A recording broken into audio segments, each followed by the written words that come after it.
Tops. That is a world-class leg. I think he enjoyed that one. Pretty indeed. Found convincingly. 4-14 darter. And this is pressure being applied. Does he tempt the bullseye? He does tempt the bullseye! To book his place into Saturday night. And a very fine finish. Thursday. Happy Feet takes the little fish.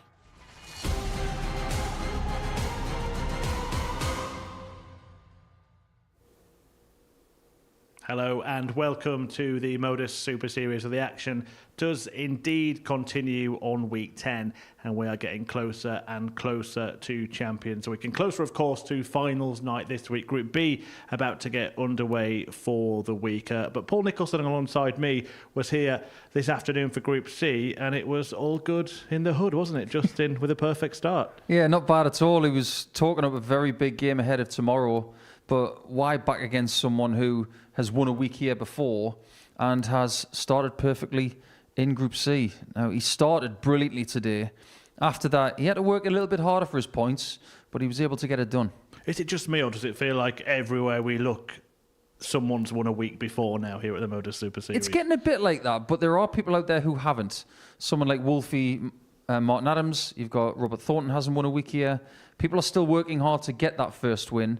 But there are legacy players out there who really do want to start dipping their bread in the water a lot more. So someone like Justin Hood is definitely keen to get that second win and have another crack at Champions Week.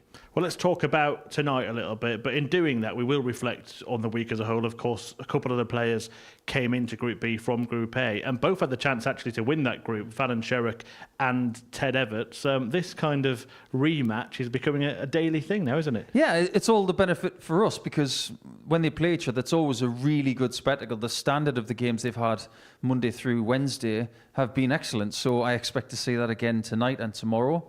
But both players will be coming into Group B with a somewhat Group A hangover, considering that they both had a chance to win it. It just so happens that Dan Asprey has decided to scupper their plans, take today off and tomorrow off, and have a crack at Saturday. But there's no guarantee that Fallon and or Ted will be there, but they could both be there if they're in the top three. Yeah, it is a tough group. Let's give you confirmation of the story so far from this week. As Paul just mentioned, Dan Asprey, the ADC qualifier, already through to Saturday.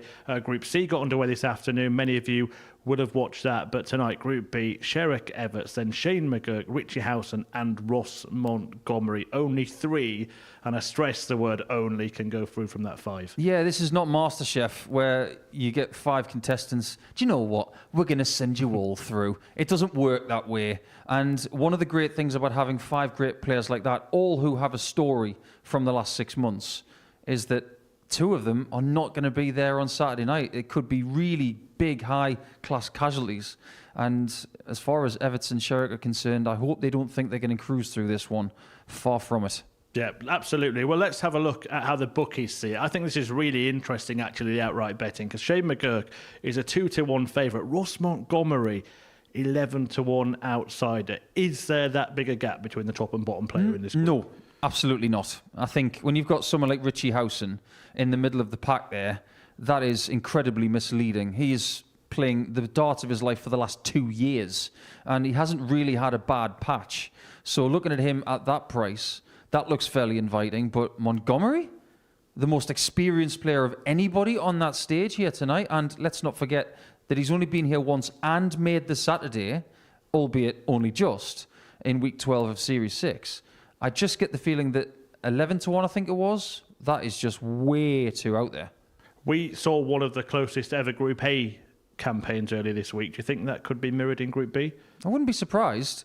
I think when you've got this calibre of players, there are going to be, the likes of Montgomery taking points off Everts, maybe Everts taking points off Sherrock, Sherrock taking points off McGurk, and so on and so on. We could easily have a very tight group in Group B. I hope we do.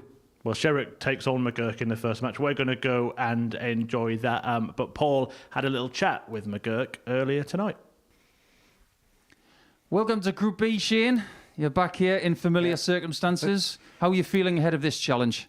Yeah, I'm feeling good. I was over here Sunday for the Influence event, and everyone was so relaxed, and I just come over here, and it was good practice. You know, we got to come over here and throw a few darts, and it was good. Like it was just the whole environment just relaxed me, and I came in here today, and I was kind of more relaxed as well again today. So hopefully that continues throughout the night.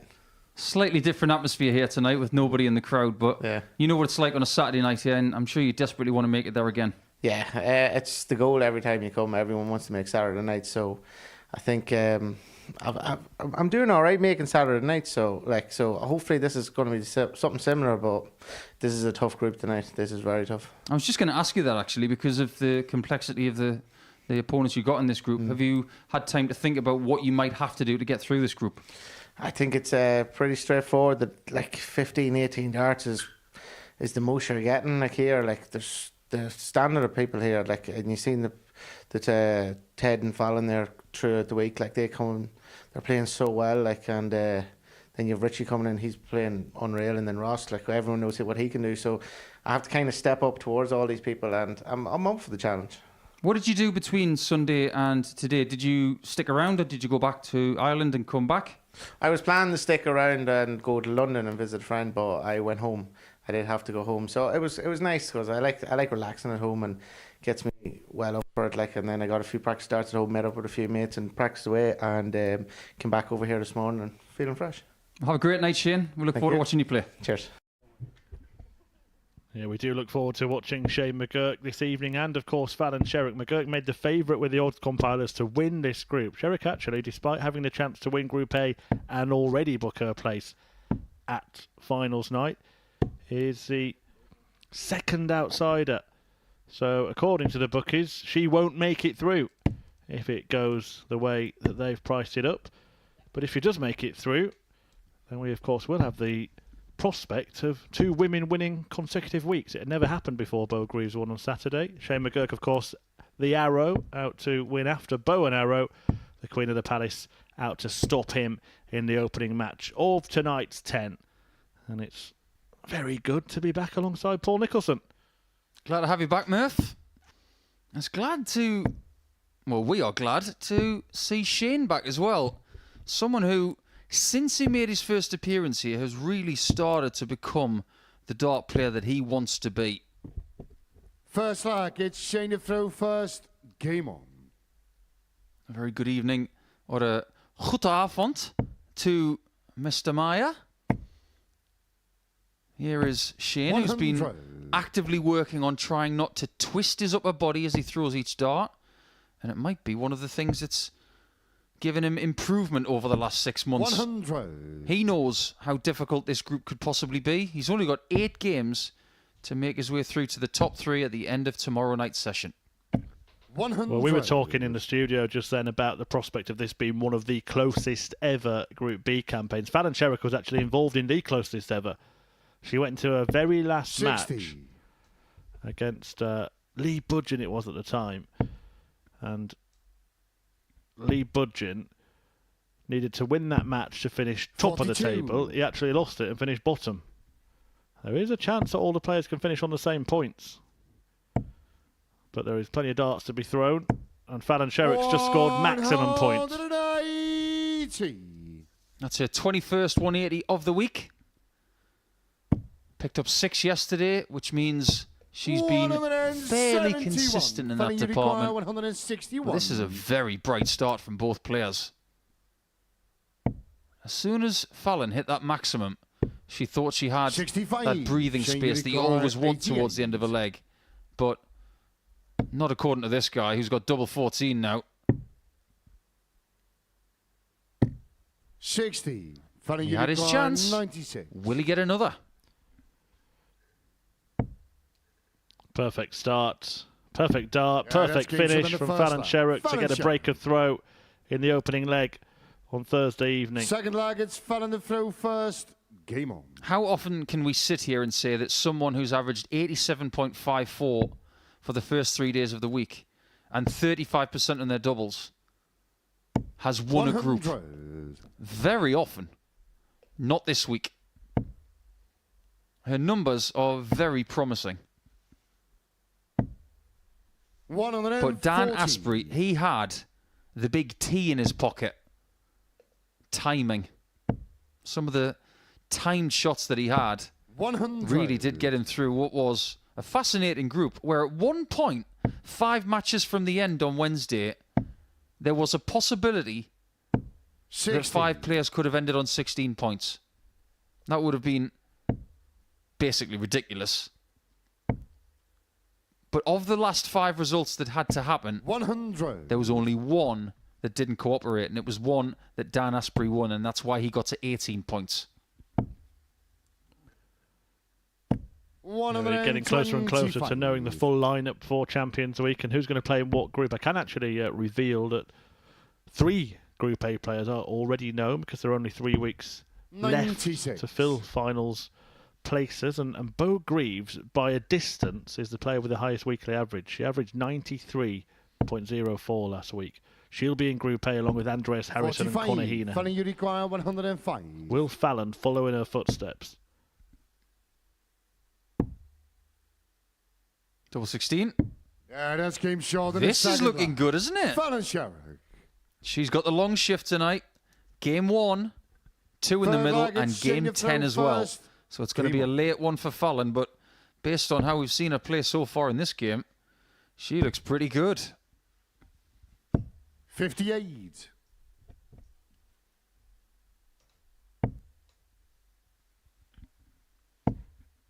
Highest average of the week so far, 103.66. 140. It's been hit twice. Once by Ted Everett, the other one from James Bazian. I've had Bazian suit. I do apologise for that. But after the first 100. 2 legs of this contest, that's exactly what Fallon was averaging.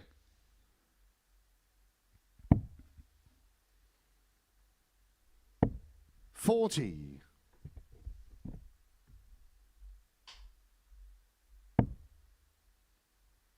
Made a few changes to his equipment over the last year and a half. Has Shane 100. still trying to figure out exactly where he's going to go long term as a dart player.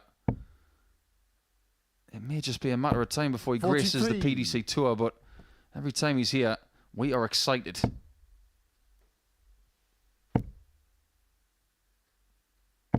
$140. Well, Fallon Sherrock took out 105 in the second leg of this game. Shane McGurk coming back for 103. 81. But he will Shane, have you require 103. couple of goes at it should he need them. But it would be nice to hit straight back with a ton topper. And he chooses double 16. 71. Well, he's now had 3 darts at double and missed a lot. Fallon Sherrock's 2 out of 2 on the outer ring.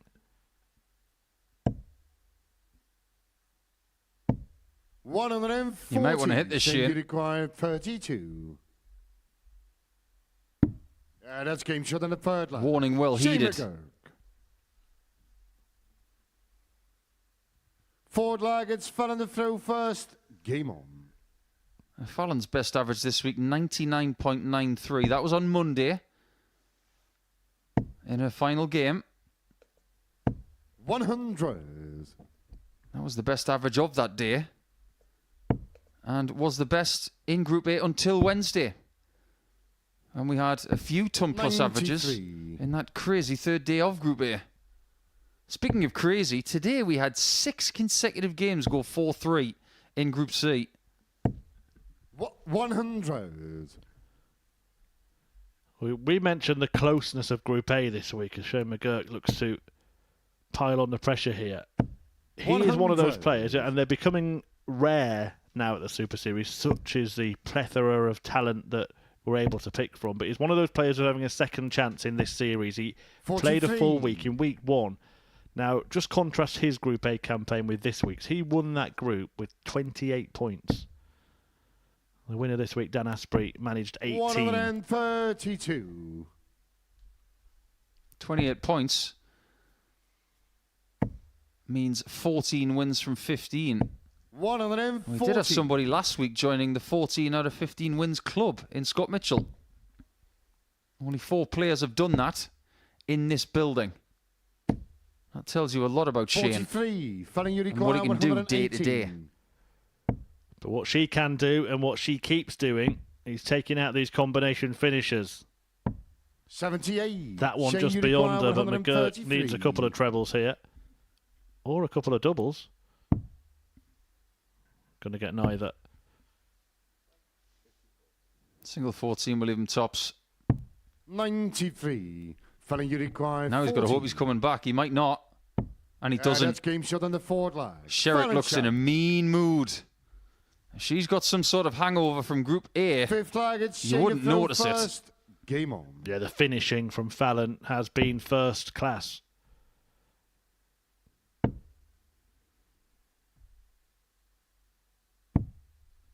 You 99. might want to get yourself subscribed to our YouTube channel because there is some additional content coming your way from these players from this week. These guys were involved in a Team 100. Bullseye challenge earlier tonight, and it was great fun to watch. And every single person in this group really invested something into it. It's definitely worth a gander. 40. Fallon won't give McGurk a moment's peace. He thought he'd got away in this leg, but he can think again as Fallon fills up the treble 20 bed for the second time in this game. She started well in Group A, 58. but she didn't start her games on Monday morning, Tuesday morning, or Wednesday morning that well in the first couple of legs. That is something she has not struggled 91. with tonight. Averaging in three figures. She's 3 out of 4 on the doubles. And if she remains so sharp, then Shane McGurk, remember the favourite to win this group, will be 140. beaten and heavily beaten in his 130. opening match. Shane is averaging 96 here, but he might be beaten. 105. First match dart slips Shane by. requires 64. One single, one double. Yeah, that's game shot. Shane survives. Shane McGurk. 6 lag, it's Fallon the throw first. Game on. There you can see the quality of this first match tonight. Strap yourselves in, everyone. This could be a wild ride. 140. Shane would love to be another Irish success story. Called Shane. 46. He'd love to be the Shane Lowry of darts. You know what Shane Lowry did when he was younger? Did something very, very unusual. 85. He won the Irish Open Golf as an amateur. And guess what Shane McGurk has done? He's won the Irish 100. Open Darts. So he has got something in common with Lowry, a former Open champion. Officially an amateur, 60. although calling Fallon Sherrock anything other than a professional darts player does seem odd, doesn't it? You could even call her a darting influencer. 140. Well, both these players were on stage in that influencers event, raised a nice amount of money for charity. If you didn't get the chance to watch it, all of that in bite-sized chunks and the full thing available on the Modus Super Series YouTube channel. I've seen this 160 more than once this week. 59. Fallon's best Fallon, you effort at require 140. Found on Tuesday. And every likelihood, she is going to come back. 100. Very Shane, much you require depends on what Shane's got 156. left in his locker. Yeah, her strike rate in this match suggests she will take out the 60. So that means McGurk must hit. McGurk might hit. McGurk misses. And Sherrock will come back for an opening win. 68. Fallon, you require 60. 60% on doubles. Up to this point.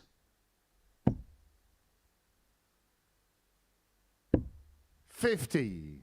3 match Shane, darts you missed. require 88. McGurk, we might as well call him Boris. He's dodging bullets and he's on double 14 again. It's been pesky for him, not once but twice. Yeah, that's an absolute mess by McGurk. Fallon Sherrock can breathe a sigh of relief. 72. And try and put things right, though. 10. Not the favourite double of many, if any, darts player. But she Big hits. shot and a match. Fallon And she Sherrock. wins. Fallon Sherrock, the first to pick up points in Group B tonight. Shane McGurk, the favourite to win the group before a dart was thrown. He's beaten in his opening match, and the standard was excellent. 92 average for him, 94.32 for her. The 105 finish, the standout moment, and was really sharp on the doubles until that final leg. But she picks up the points and lays down the gauntlet to the rest of the group, which includes Richie Howson and Ted Everts, who are in action after the break.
Welcome back to the Modus Super Series, where Ted Everts and Richie Howson are just completing their warm-up darts for the second match of the night. Fallon Sherrock having won the first 4-2 against Shane McGurk. And now Super Ted takes on the Owl, two players that have got very different darting curves. Everts a very, very talented youth player. Won a whole host of titles in the development stage of his career. Whereas Richie Howson has been the king of the senior slingers. Reached the finals of the World Championship, has since gone on to win a seniors event as well, the champion of champions in Blackpool very, very recently. He takes on a World Youth champion in Ted Everts, a 26-year-old now, in a bit of a rebuilding phase of his game, and part of that rebuilding may well be taking place in front of our eyes this week, Paul. Absolutely. I think his campaign in Group A had a lot to smile about. What he wants right now is to make sure that he doesn't miss out on Saturday again, like he did in Week 12 of Series 6. First leg, it's Richie to throw first. Game on. Back then, he struggled to get over the line in a Group A campaign. He was very close to doing it. But when he came into Group B, it didn't work out at all. This campaign will tell us 100. A little bit more about where Ted is at. However, the last 3 days have yielded some decent numbers. He's averaged just a shade over 90 for the last 3 days. 37% on his doubles. 134. Numerically, the best performance equally with James Van Bezien in a match. And he also has the highest finish of the week. 100. But he didn't have the most points when it came to the end of day 3 yesterday. That's why he's here instead of watching with his feet up.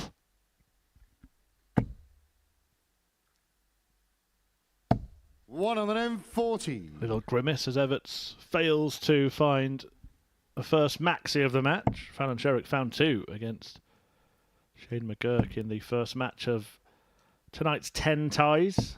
100. McGurk back in action next against Ross the Boss Montgomery.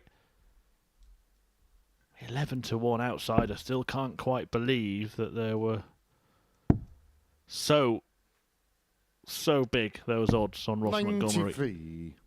I haven't done a calculation yet, but I'm fairly certain that at senior level, Ross Montgomery is the most successful male player on the stage tonight. 177. Sherrock has won more titles than Montgomery. We're going for the 51s twice. And a 32.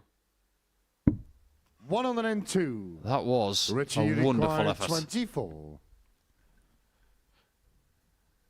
2 12s to Howson. Won't be easy for him, that. His darts do dip down over targets, Yeah, but he that's game finds short in the first leg. Richie the Houghton. easternmost double and takes the lead. Second leg, it's in dead to game throw 2. first. Game on. Well, if the dartboard was a map of the UK, or even England, which double would represent where Richie Howson lives? 180. Probably double 10.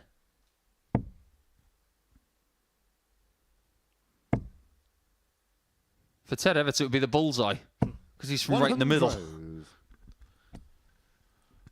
Well, a sweet start from Super Ted, who's hit 4 perfect darts on the bounce. Any thoughts of anything extra special? Died with the 5th dart, but it's 5 out of 6 in response to losing that first leg. Scoring very well in this game. Very well indeed. 59.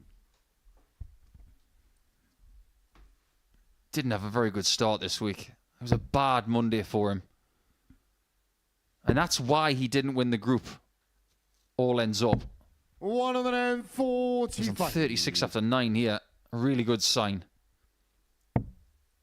If it was a 2-day group on Tuesday and Wednesday, Ted would have walked 100. it. That you require 36. But he's walking to a 1-1 scoreline here.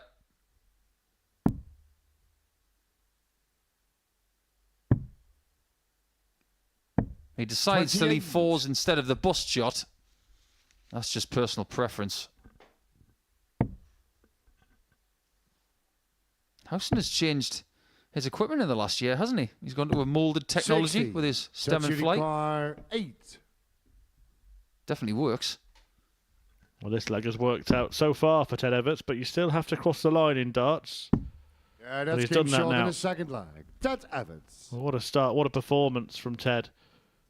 Third All leg is square, Richie to despite throw the fact first. after a couple of Game legs, on. he's averaging 20 points more than Richie Howson. It's a very individual style that Richie has. But he has become very hard to beat over the last couple of years. 140. He's one of those no-nonsense dart players that you don't mind testing yourself against. There's just nothing to dislike about Richie. He's a multi-talented guy, super nice, 53. really good banter. He's the ideal person to have in the practice room with you, whether you're going up against him or doing something with him. He might be the most multi-talented person that has graced this 85. place.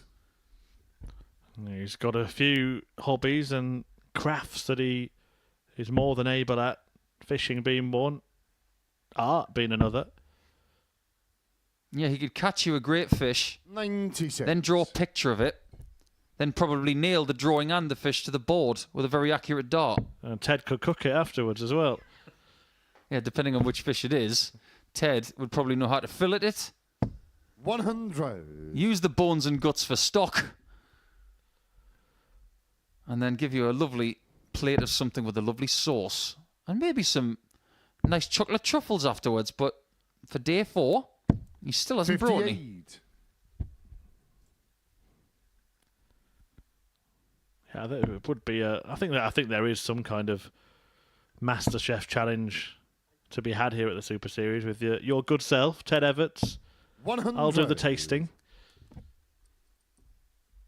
I think it'd be funny to do the hot wings challenge with Jeff Smith as well. We do have a lot of Canadian friends, Ted and I.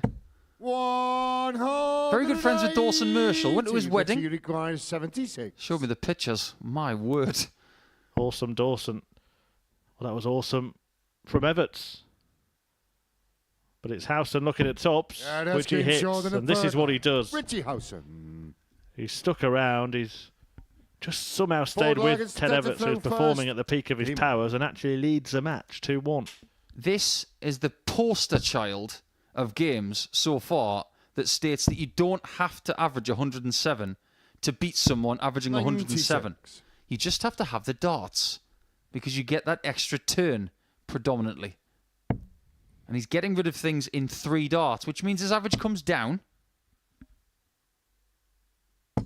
100. But Everts has got to find a break here, and if he doesn't, the likelihood is he doesn't win this match.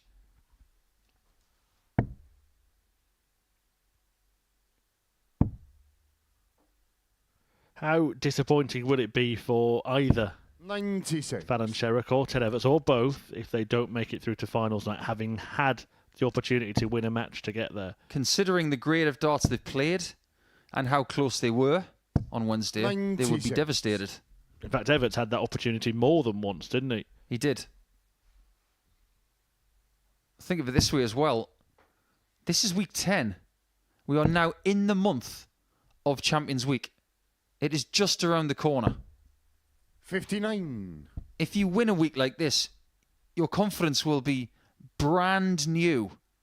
And you can bring it to week 12. It's not like winning week 1, where you've got a lot of work to do to lead up to Champions Week. 97. In the case of Rhys Robinson. We have evidence that states that people who win the second half of the qualifying weeks tend to go on to win Champions Week. I wonder if that'll happen again. 100. I'm going to ask you a killer question in the next leg about Champions Week. I'll give you a heads up now. You're going to play the role of odds compiler. 85. That you require 150. We'll come back to that. Everts looking at 150.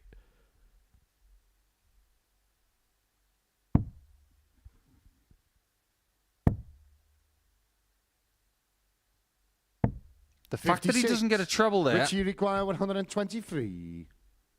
will give Richie hope. Does he get a shot at the bull? He doesn't, 55. but he might That you believe require he could come 94. back. This is a super important shot.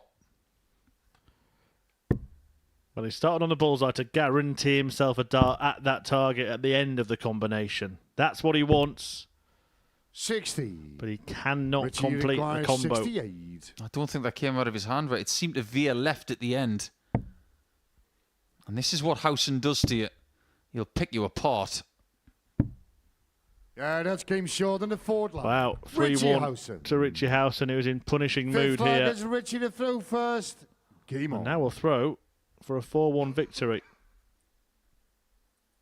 If he keeps doing that to you, we're going to have to take one of the letters out of his nickname. We'll just call him the Ow, because he's the man who inflicts the pain.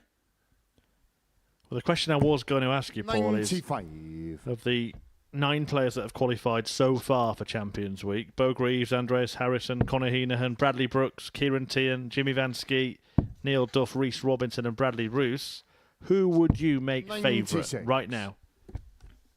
If I was to be in a position with a bookmaker, Yeah. Bo Greaves. Probably followed by Andreas Harrison. 125. I'll tell you what, the stats back it up. Bo Greaves, the highest average for the entire week. That's how their positions in what group are calculated. 4 points better off than Andreas Harrison. Interestingly, Bo Greaves is 4 points off 58. from the next best average all of the other averages are within 4 points of each other. But you are totally right. Bo Greaves, highest average, then Andres Harrison, then Conor Heenahan. 100. I do like the look of Bradley Brooks, though. He's going over to Germany right now to try and get some development tour stuff in the bank. If he has a good couple of days, 140. he will be definitely trending very well going into Champions Week. He will be a threat.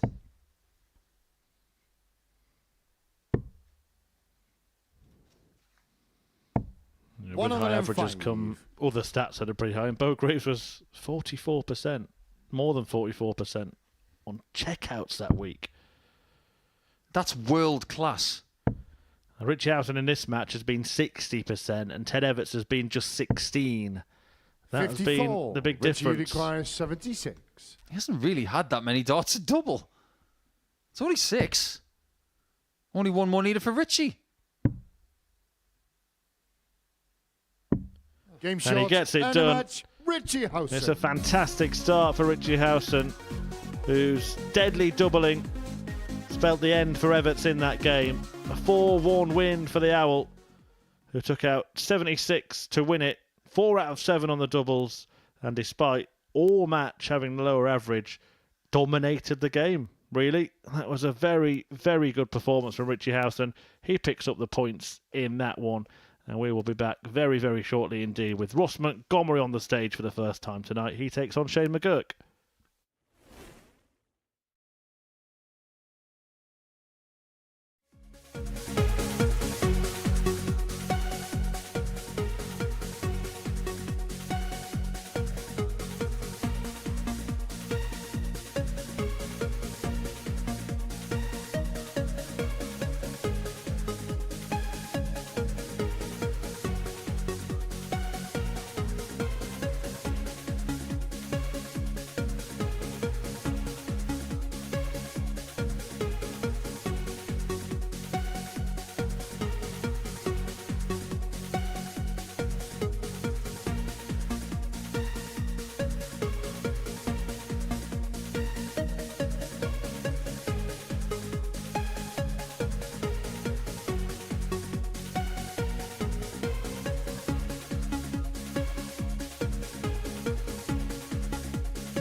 So then into game 3 here on Thursday night at the Modus Super Series.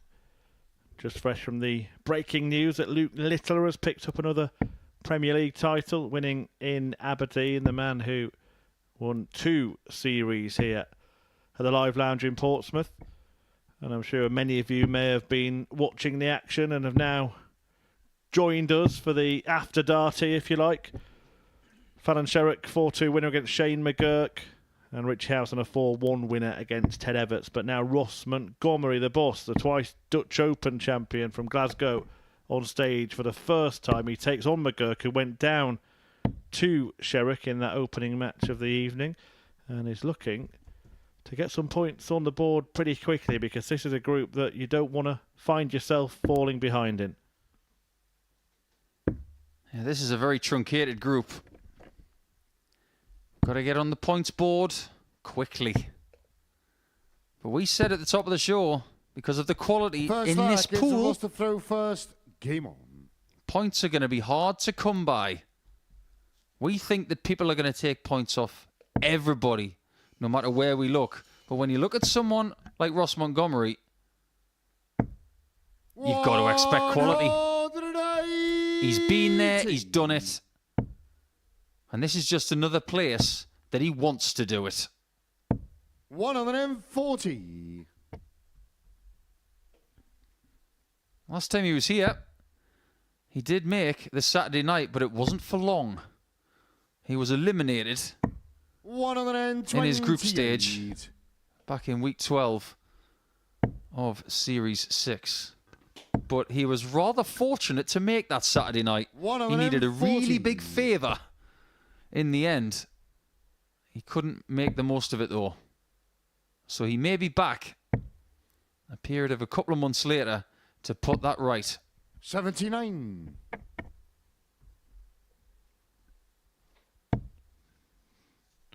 Yeah, well, it would be a 140. terrible start for the What's evening if your Montgomery does 140? manage to boss McGurk here.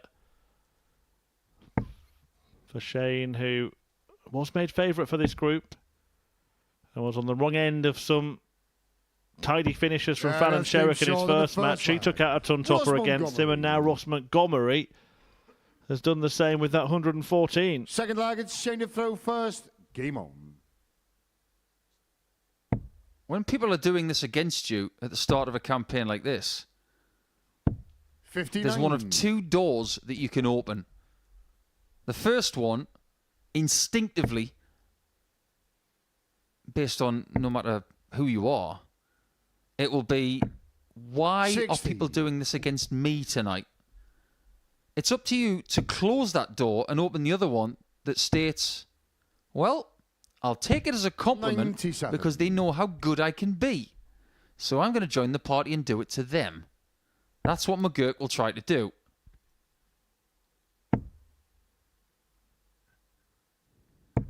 $85. Always plays with a steely focus, does Ross Montgomery. One of those old school types who knows the importance of concentration. When he gets to the hook, you watch 100. this bounce. Every single time. He is one of the kings of the pre-throw routine. Can be so important though, can't it? This is a game that is all about repetition, and if you have that kind of free throw routine that Paul Nicholson alongside me just alluded to, 60. you're never really going to allow anyone else to dictate the pace. Everybody should have one. For me, I'm going to give you the three best pre-throw routines that I know of. One is Montgomery, one is Andrew Gilding, and the other one is Ian White. Because of the things they do before every single turn. 127. Russia requires 76. All the top players have one.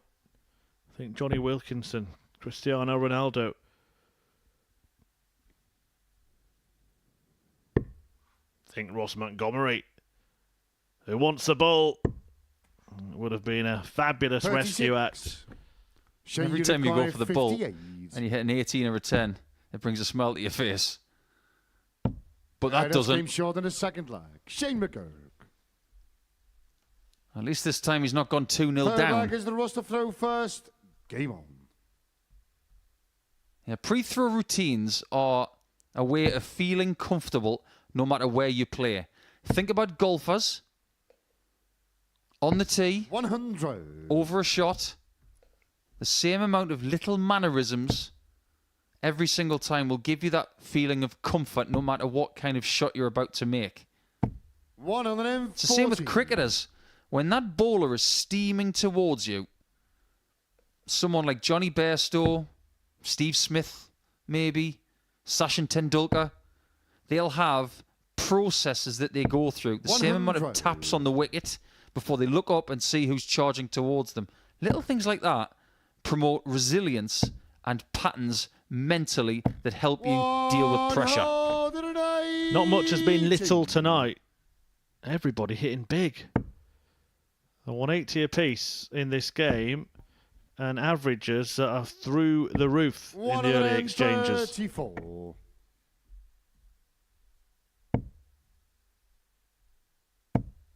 Hello. Well, Ted Everts was on a 10 earlier. And Shane's on one now. Rush, you require 167. Oh, come on. You've got to be kidding me. Don't you dare. That would have been vomit-like had he hit that for Shane McGurk. Shane, you require 40.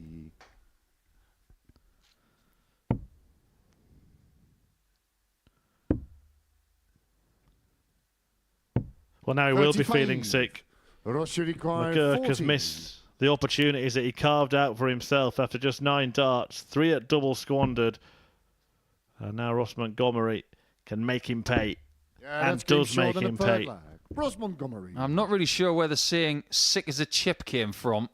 Not even sure how chips get sick. Throw first.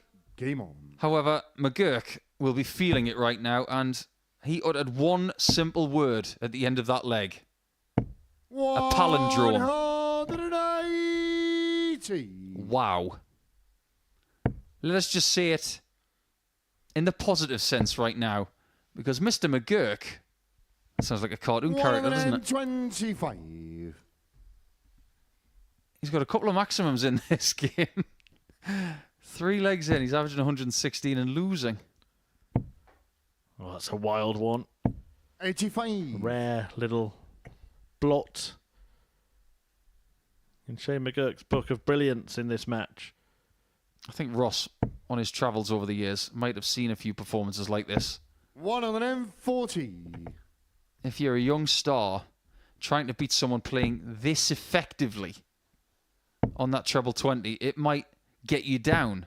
81. But have you seen anything from Montgomery that states that he is not up for this? I think he's been a player that's been underrated because he never really succeeded at Lakeside. 28. And that's the one that everybody always remembers. 155. Stuff he's won in his career has been a CV that most darts players would covet. Very much so. Especially those aforementioned 96. Dutch Open titles. There is a documentary somewhere in the deep crevices of the internet where Ross Montgomery's getting ready for Lakeside. They've done this whole 92. build-up for Ross 59. Montgomery trying to get there, and then the ending wasn't the one that they were hoping for. Come on, Shane. 49. You can't keep doing that. Russia require 116. We saw what Richie Howson did to Ted Everts in game 2. Montgomery might do exactly the same to you.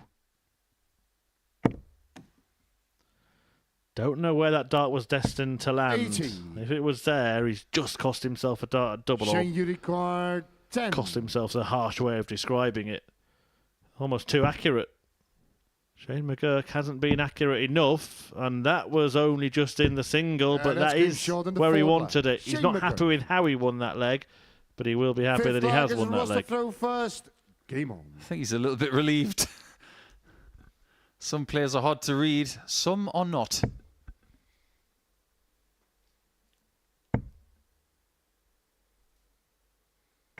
He's becoming a bit of a Super Series fixture from Ireland, a bit like Mr. Heenahan, who has made his first Champions Week in this series.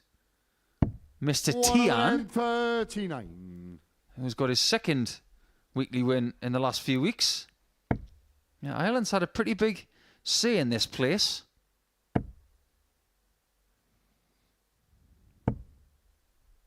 As has Northern Ireland.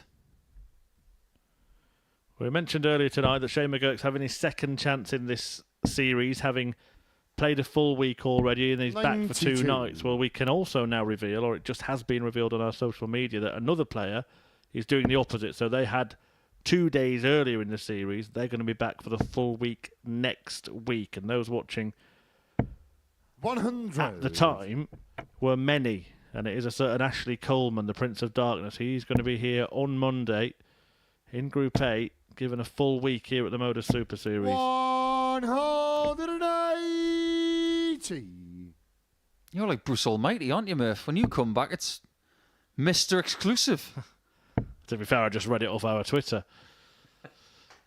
100. Change your That's how a lot of people get the news these days. The news from Montgomery might be bad all of a sudden. However, a recovery is needed. And it isn't found. 38. We said tonight would be close.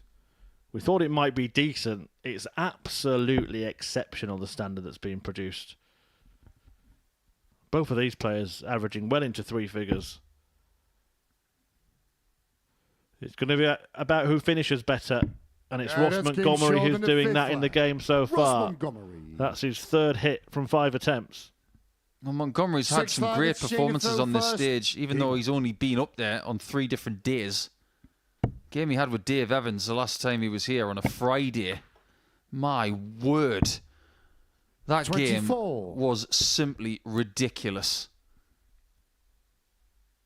Coined at the time as the best game we've ever seen on that stage. Collectively. The two averaged 58. mile high. 180s are plenty. Ridiculous finishing. If you've never seen it, just tap into your YouTube search engine when you finish 60. watching tonight. Ross Montgomery versus Dave Evans. You won't be disappointed.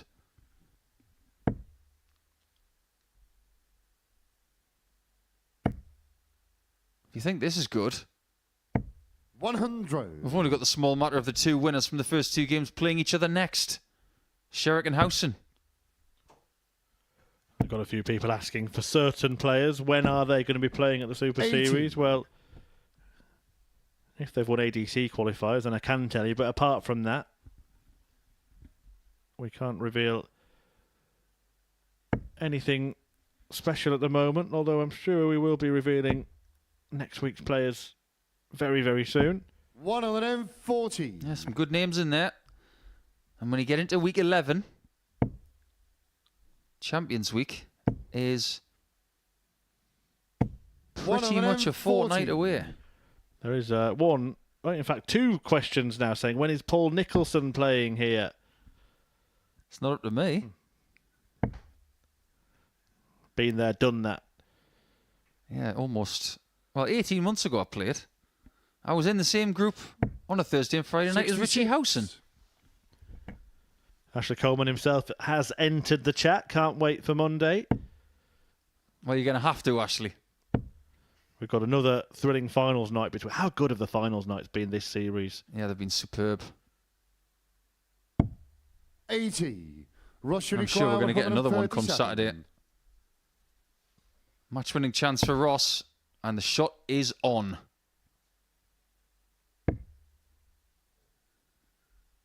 Is there anything he can't hit? 105. Double 16 is it. Well, he hasn't hit it. We can guarantee that. Shane McGurk needs 117.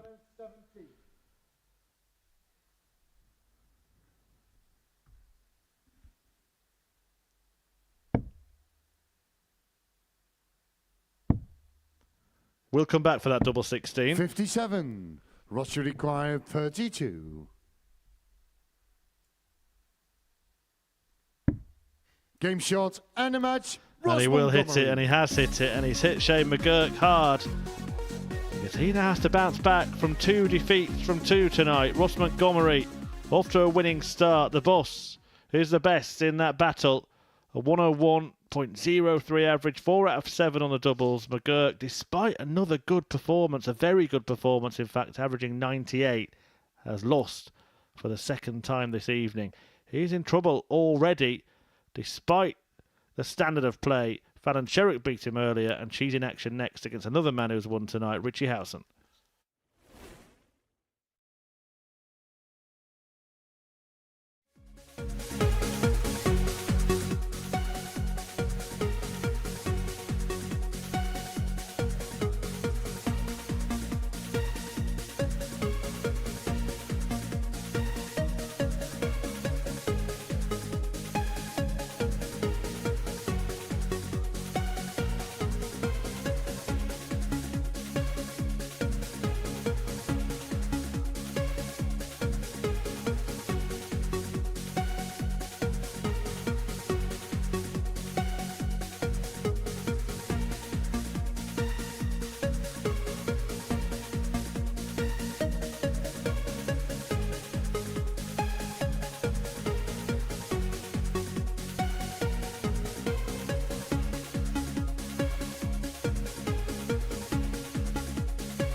Well, let's carry on what has been an excellent start to tonight's action. 3 fantastic games. Fallon Sherrock winning her opening encounter, as did the player that will be her opponent in this one, Richie Howson. Sherrock 4-2 in defeating Shane McGurk. Richie Howson went one better, 4-1 in beating Ted Everts, the man that Fallon Sherrock famously beat, of course, on the Ali Paddy stage to make history. And Shane McGurk could be history if he doesn't beat Howson in his next game, having also lost to Ross Montgomery. Remember what we were saying now. Ross Montgomery, Paul, at the start of the night, 11-1 outsider. Shane McGurk, 2-1 favourite. I reckon if we looked at those odds now, they could be the other way around. Well, you asked me the question. Is that 11-1 right? 57. And I said, it looks a bit stupid. Well, it's looking a little bit like that at this early stage. Still a long way to go. But if you consider the level of play we've seen tonight, the lowest average we've had in our first 3 matches is 92.01 for McGurk in a loss to this fine dart player, Fallon Sherrock. Yeah, and in fairness to 59. McGurk, even if you lose all your matches on a Thursday night, you can always recover in Group B. Always say it, but Group C, you can be out after the first day, but you can't really be through. 59. In Group B, you can be through pretty much, but you can't really be out. You start looking at the schedule tonight, and you think to yourself, now that McGurk has lost those 2 matches, where does he get a win from? Does he beat Howson or does he beat Everts? And even Everts averaged nearly 96 in a loss to Richie in game 2. Wherever you look here tonight, 60. The quality is there.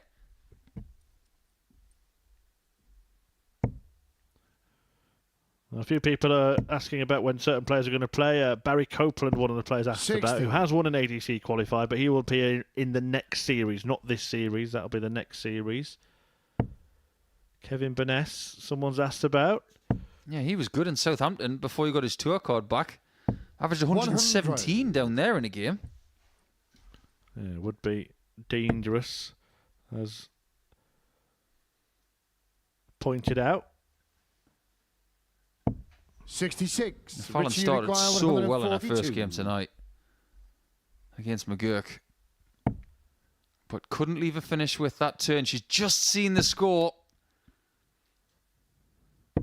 90. The consolation is she couldn't leave a finish. Yeah, there's nothing she could have done with her last start because she slipped with the two before it. It was by mistake rather than 59. miscount. Richie, you require 52. Don't get me started on miscounts when it comes to James Van Bazien today. He had me in knots. Yeah, that's game shot in the But first. Richie leg. Howson's got Richie people in Howson. knots tonight. Second leg He's is Richie to finishing throw first. so brilliantly. 4 out of 7 in his game against Devitt.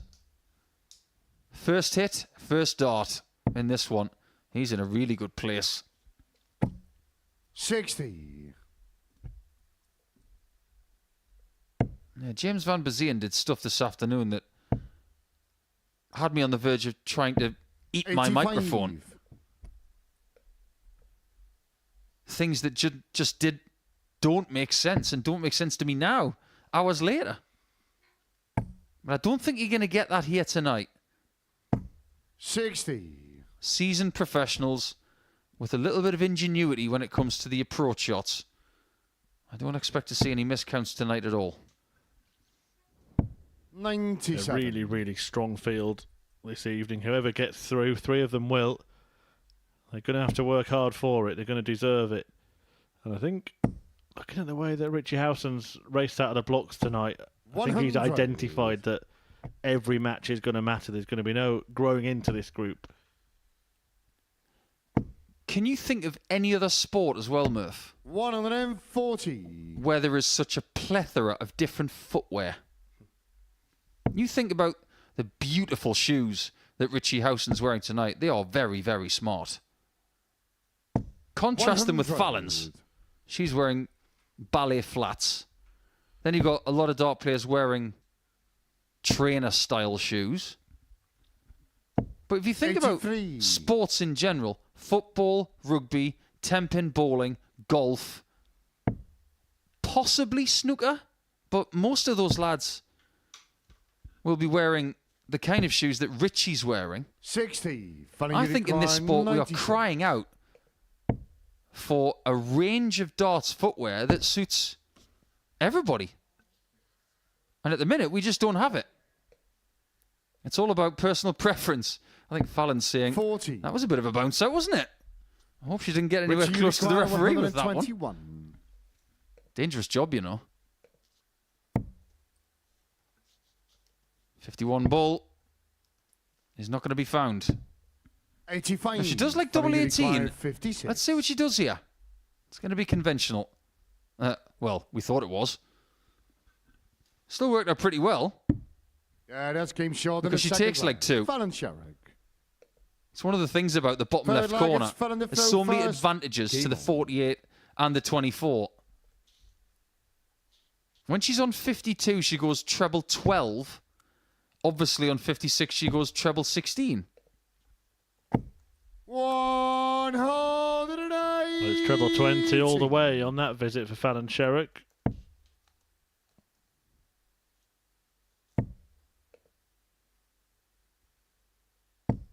$26. You were part of the Fallon Sherrock roller coaster back in 2019, Murph. What part of that media circus do you remember the most? 96. But the morning after the night before, basically, for those that don't know, was press officer to Fallon and her management company at the time, and we left 100. to start doing media at about 4 a.m. and went back from central London to Ali Pali about 7 p.m. to do the final press conference of the day, 140. and she did not stop doing interviews that day, and including on the phone, on taxi rides, in between going from studio to studio. It was manic. Have you ever seen anything like that before? 85. No, hadn't at the time. The only thing that comes close is now Luke Littler. certainly in darts in the UK. Did have the privilege of seeing the reception that Michael van Gerwen got in Holland after winning his first World Championship. 69. Sharp shooting from Fallon there to leave 8-8. But yeah, there was a media frenzy in the Netherlands for him. Not quite on the same level as when Barney won Lakeside for the first time, mind. Interesting. 100. Fallon, you require 16. Guess what she just did? Yeah, that's game shot on the Win third leg leg. 3. Fallon Sherrock. And when she had 52, she hit treble 12. Forward leg is Richie to throw first. Game on. Good response here from Fallon. What was incredible about that day was watching how she took it all in her stride, actually. When I spent a lot of time with a lot of dart players who would moan about one interview. Try 1,001. I think if it was 1,001 instead of 501, she'd still succeed. 43.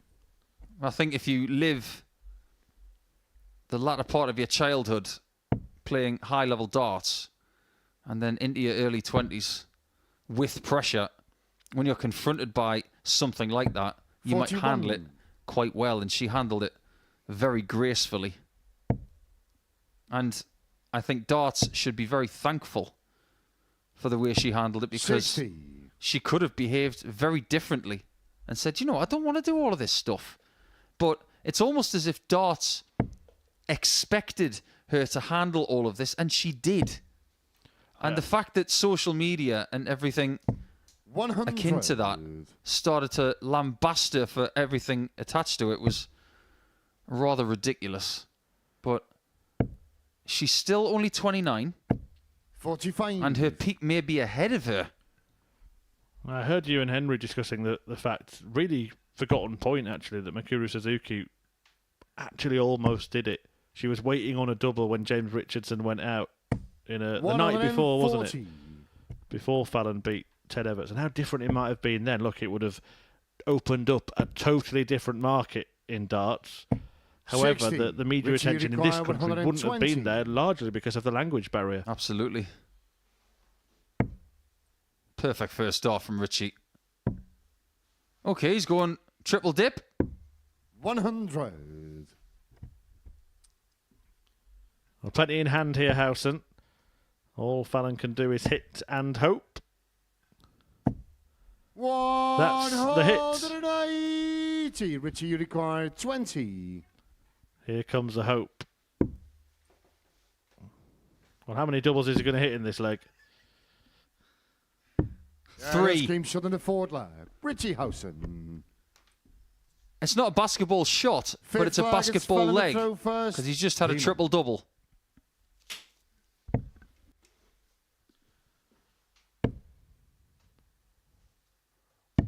$59. Now, one player hasn't yet returned to this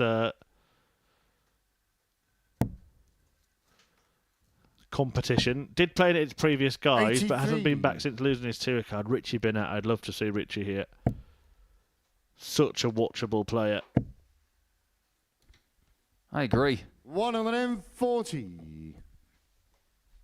I think a lot of people want to see Richie Bennett here.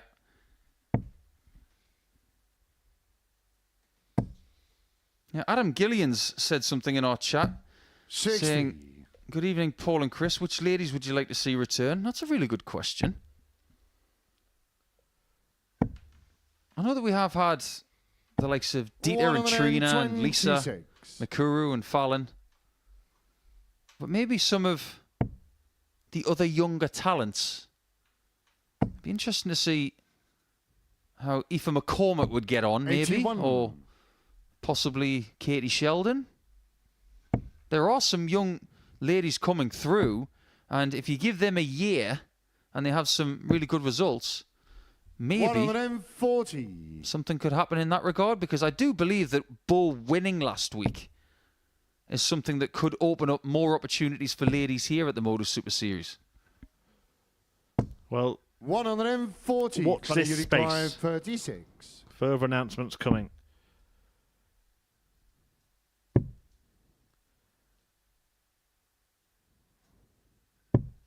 $18. Richie, you require 130 And I'm looking to follow in the footsteps of Greaves. Anyone who watches the quickfire questions that our social media team put out on 83. various platforms, Fallon did Fallon, say you if she require played 80. pairs with any female player, it would be Beau Greaves. Noted when she was asked about any male player, she did go for her partner, Cameron Menzies. Yeah, well 10. played, Fallon. Richie, you Not well played, require though, 54. with those darts at double. Fallon Sherrock missing a bucket load in this leg, and now Richie Howson can pick her pocket. Yeah, that's game short in the You know what I was fifth going to say as round. well? Richie Howson. He missed a single prior to that 54 Six shot. slaggers, Richie He should have had through 3 darts first. at double. Game on. But it turns out he only needed 1. Chance has slipped by for Sherrock. We've got 2 averages here in the low 80s. A bit of a reduction 41. in quality here, but still a fascinating match. It's a real discipline playing on a Thursday and a Friday night. 81. Playing at 10 o'clock, 11 o'clock, yeah, you might have a bit of exposure to that outside of the Super Series, but going to midnight and maybe towards 1 a.m., that's this event only, unless something 60. really overruns in an independent sense. Yeah, and we have had big matches run into the early hours of the morning. Who can forget the World Championship 100. semi-final between James Wade and Adrian Lewis? That was around a 1 a.m. finish, wasn't it? In fact, the end of the semi-final and the final were on the same day. Yeah, I remember when Rob Cross 100. beat Michael van Gerwen on December 30th, 2017. That went past midnight, and nobody left Alexandra Palace. Everybody stayed to the end. I think Uber had a very good night that night.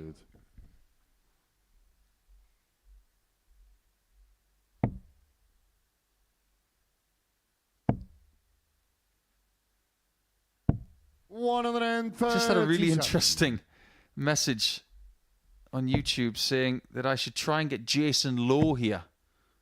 Jason's a great guy. Very good builder. 140. Beat Michael Smith. Didn't he knock Michael Smith out first round at the World He Championship? did back in 2021, but he's prioritising his building business at the minute, is Jason. And darts has taken a bit of a back seat. You require 80. Fallon wants to be back in the front seat, but only will she get that if she hits tops. 40. Huge chance for Richie, you Howson require 30. to be the person who gets to 4 points first. Game shot And he is. and a match. Richie Howson. It's a 4-2 win for Richie Howson. The Owl is flying high here at the Super Series.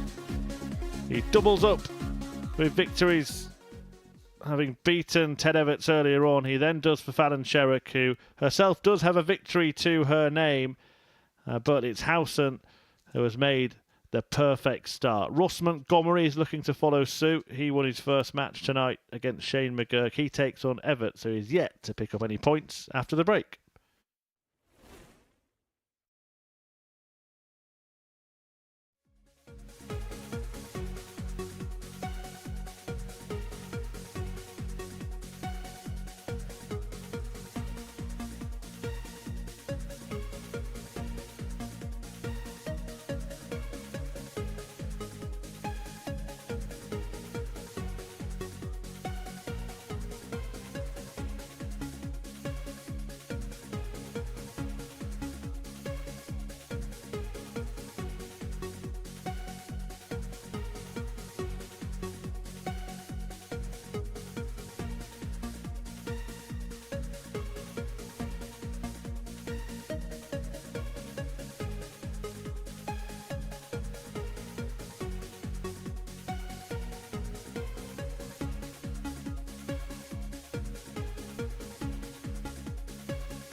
Welcome back to the Modus Super Series, where Ross Montgomery is bidding to make it 2 wins from 2.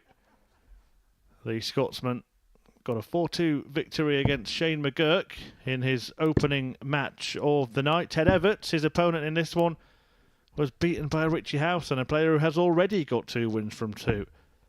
The Owl with the perfect start to Thursday's action. I say start, this is the match that takes us to halfway through the night. The standard has been sublime.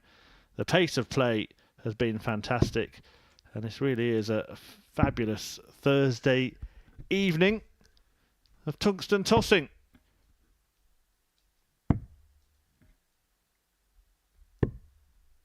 Yeah, I think Ross Montgomery will be very happy with how he started tonight. First, game on.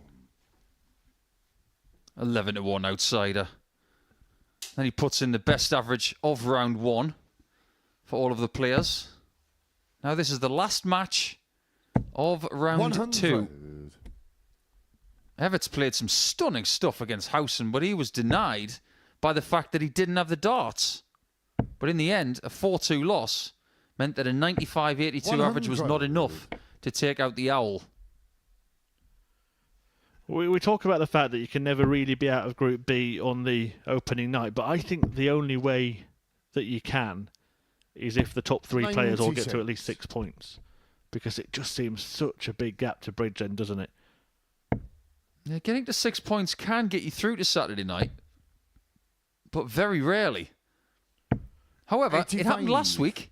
Sebastian Białecki just made his way to Saturday night, courtesy of Bo Greaves doing him a favour against Kevin Painter in Game 10 of Friday night. And then who did Bo beat in the final on Saturday night? 57. It was Sebastian Białecki. Yeah, 6 points is rare, but 8 points usually does get you through. So if you've got 6 after the first night, needing only 1 win probably the next, then it's very, very good. Howson's already just 1 win away from that tally. Montgomery is looking to put himself in the same position. And we have had Group Bs where the 3rd place player after 1 night is on 6. If you're 6 points adrift with 1 night to play, it is so difficult to get back. So Everts 140. will be determined to make sure this group is going to be as close as we called it earlier tonight. Absolutely. It does, based on the words that you've just mentioned about the gap between 5th and 3rd at the end of night 1, 59. it does make require 108. this game feel as if Everts needs to get a win, because if he doesn't, there are going to be 2 players on 4 points and 2 on nothing. That is great. Very protective of his throw. He was not going to be broken Second there. leg is a roster throw first. Game on.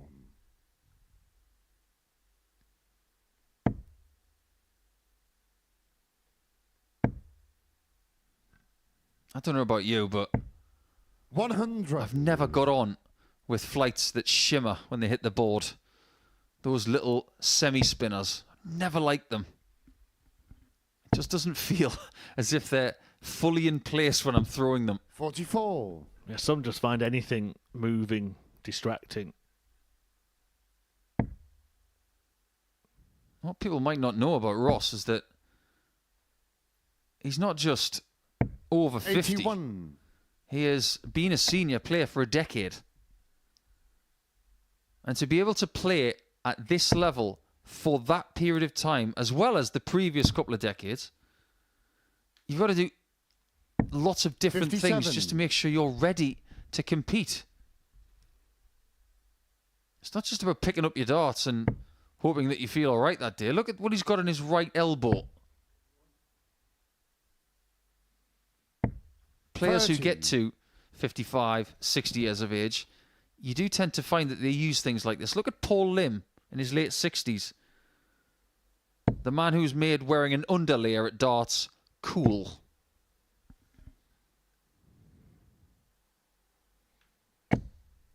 $85. I've had another reply in the chat about Jason Lowe, and Bill Town Legend has said, "Thanks for the response. It's funny, as he said darts wasn't his priority even when he was beating 45. world champions with his tour card." That's true, actually. I think Jason's one of those players who just plays whenever he wants, and he'll never feel any pressure from anybody else. And I applaud that. I applaud that too. I'm sure we've seen 4 of those today. 170 approach shots, but we are yet to see a 170 finish. 81. Yeah, That you require 145. sensible stuff from Ted to go for that bullseye route, leaving himself this opportunity, which he may take out. 125. Ross, you require 164.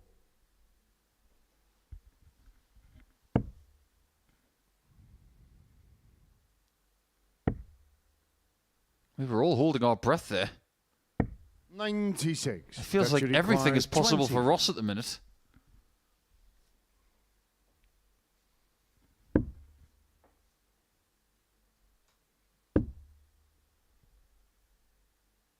Big chance. 10. Ross, you require 68. They are the shots that when you go to sleep at night after a dodgy day, you think, why does it have to happen to me? Don't look, Ted. But I think he knows what's coming.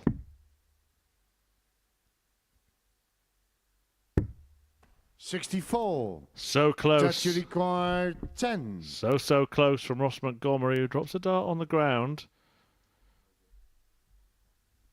I think there's been a bit of damage done, but what it's also done is made Ted Everts wait. He's found it. That's what you're looking for, That you Ross. require And what 10. I'm looking for is double 5. I wonder if something has snapped there. Is that momentary time lapse going to cost Ted? 8. It might, you know. Might have Ross, taken you him out of require rhythm. 4. Montgomery might have dropped a dart on the edge of the raised hockey and it might have snapped something. And now Ted Everts is wishing he'd left it where it was. Can you No imagine if he'd score. said to Ross Montgomery, That get it you yourself, pal? require 2. Yeah, it's over there, look. Well, no real margin for error here for Ted Everts. He can miss above. He has missed above. But he No cannot score. do that. Ross, you require 4. What could have been 2-0 maybe 2 minutes ago is now That's 1 game all. short in the second leg. Ross Montgomery. That one's going to sting a bit. Third leg is started through first. Game on. A mad comment in here. Does someone asking me if you have fun facts about Super Ted the cartoon? I remember watching it. Wasn't one of my favourites. I was more of a raccoons kind of guy. 121. How about you, Murph? Yeah, I don't think I've got any fun facts for you. Sorry, Lee. You'll have to use a well-known search engine to get your fix. One. Ross Montgomery gets his fix of maximum hitting. I think the title track was pretty catchy. But then again, all of the 80s cartoons did have catchy tracks. What are we in now? Super Ted or Raccoons? Where are we? Oh, Raccoons is legendary status. It's right up there, top of the pyramid. Super Ted's maybe one level below. 140. That was almost Super Ross, wasn't it? 5 perfect darts. Oh, come on. Cross-court tennis. Calling foul play. Tactical dart drop, they're saying. Not having it. 100. Not having it. It was the second leg of the match. Why would you drop a dart on a stage where you could potentially drop it on something that's got 100. a bit of a cliff edge? That You should could require damage something. 146. And he did damage something. It's just not... You don't do it. Anybody who does that these days is weak. And Ross Montgomery is not weak. 130. Ross should require 81.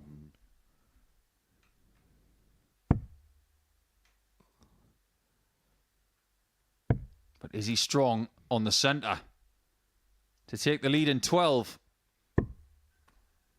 41. That should require 60. Everts then to lead 2-1.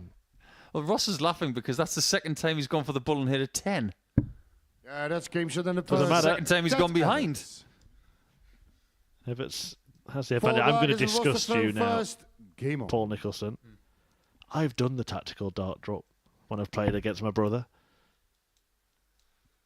In a fun game with family, maybe we can excuse that. 100.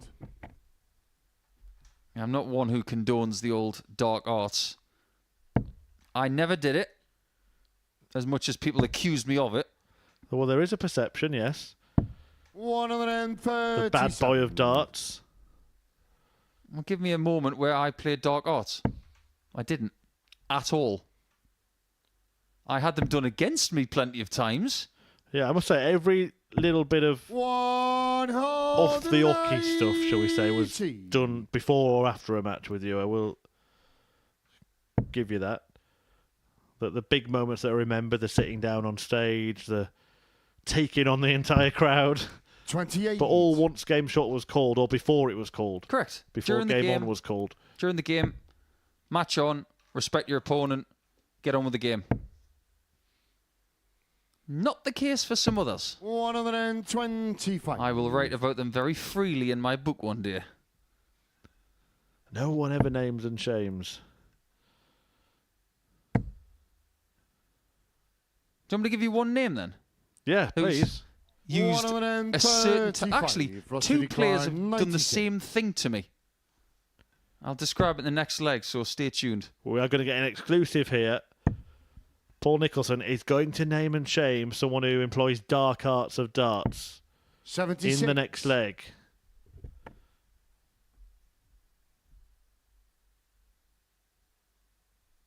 Montgomery missed the ball for a 12 in the last leg, and he's on a double after 12 again. What does that tell you about the quality we're seeing from him in the 44. scoring phase? Russia required 20. It's not been bad the last two legs, I'll tell you that. 2 10s.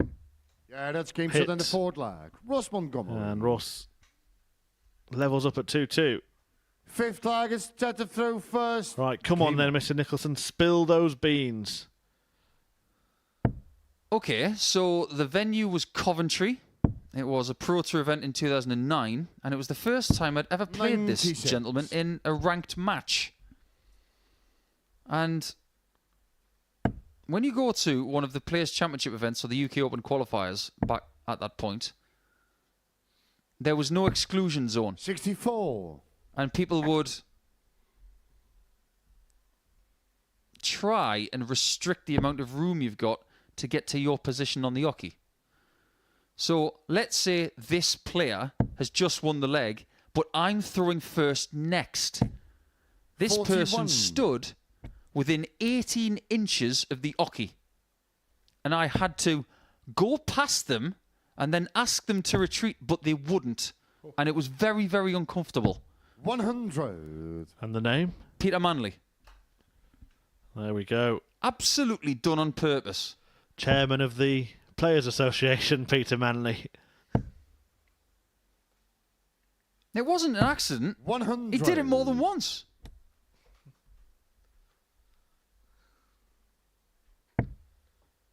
Everybody knows that Peter used to try and bend the rules.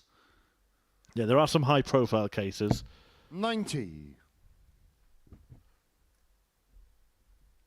Didn't make any difference. I still beat him. I just laughed about it at the time. I didn't see it as a massive problem. I just said, 140. would you mind standing a little bit further away, please? Kept it nice and civil. But there was one occasion where someone was constantly, when they were coming back from the board, brushing my right arm.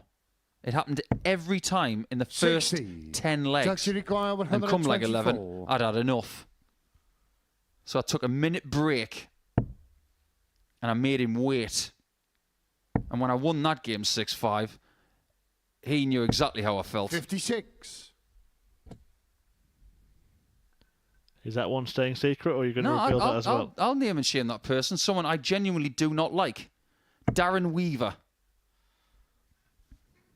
He's on one tonight. 49. Taxi requires 68.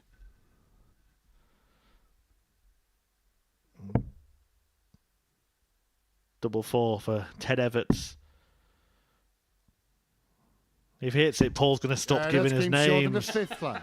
Ted Evans. And he has hit it. I think I've given you enough for one lost night. the throw first. Oh, I Game like on. it. That was a long time ago, though. That was 15 years ago.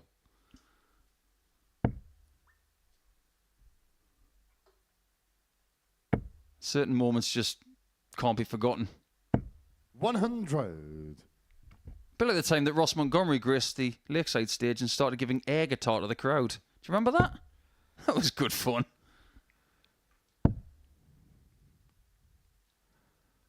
Yeah, it's good to be 58. remembered for something fun, isn't it? You think of Ted Everts, he's always remembered for a game that he lost, and that's something that, of course, he wants to turn around.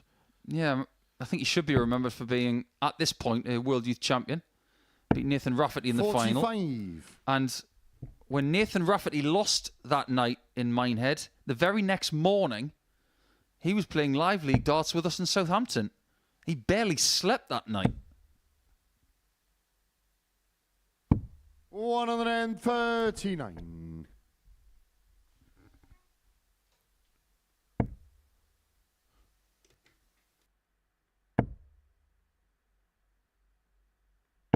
One on the M40.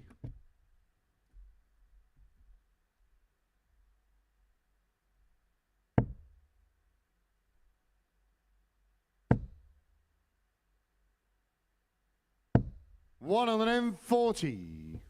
Well, Everts closing in on what would be his first win of the night, and it would keep this group nice and tight. Whenever I hear those two words, closing in, I go back to the mid-90s with Stan Collymore breaking Newcastle United hearts. 164. Ted is looking to break Scottish hearts tonight with another massive finish. He's got the biggest one of the week. And this is something that we haven't seen this week. 164. We've seen pretty much everything else. 56. Above 150. Oh, that is absolutely perfectly pitched. He was never going to miss that second treble. And he lands a double as well to level the match. What a shot from Ross Montgomery. Under severe pressure, Everts waiting. 7th and final On leg. It's a simple 68. Game on. Montgomery had ideas of his own. And for the first time tonight, a game goes the distance. A great game as well. He has been doing that to a lot of people this week. 59. He hit 3 massive finishes against Sherrock on Tuesday. 130, 147, 137. 85. When you do it to other people, you've got to expect that it will happen to you at some point. So you can't be that perturbed by it. You've got to take those shots on the chin. 60. And they hurt. Especially when you're sitting on something small to win the match. You're thinking, all you've got to do is miss one treble here, Ross, to give me a chance. But he didn't miss a trick. 100. And now it's Everts who will be feeling the pressure. If he loses this game, he'll find himself 4 adrift of both Howson and Montgomery, 2 behind Fallon Sherrock, who he plays next. Now, if she were to 58. beat him, he could be 6 points behind all 3 of those players by the end of the night. 100. Every single Thursday, somebody's in a perilous position at some point. But you must be in a position to strike come Friday. May have needed the lot. 140. May have needed all of them. The way that Ross is finishing. He might have needed to leave 144 and might have to take it. 100.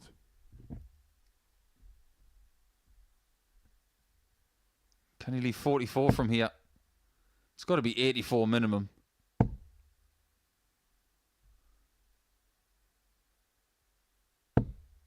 $60. Russia require 160. Advantage Ross Montgomery, who's just taken out 156 to get himself into this position. Did it by hitting double 18. Needs it again for 2-ton toppers on the spin. 80. But he Touch could yet 124. lose a match. The last time Montgomery was here, he had a bad start to Group B. He might just get those 2 wins from 2 after all. 88. Russia required 36. So having hit to stay in the match and then missed for the match. Double 18 again. Good guide. Can make use of that marker. No score. Just thought the second one just landed in an awkward angle. Touch required I think he was 36. trying to hit the flight and nestle it in. And he missed the flight completely. Double 9. In. Game shots. And the Ted match. Everts Ted does, Everts. in the end, get the win. The big finish, that whopping 156, availed nothing for Ross Montgomery in the end. And Everts, who hit a 108 himself in that game, picks up the points. His first victory of Group B. Some troubling doubling from the pair of them, but each had a 3-figure finish in the game.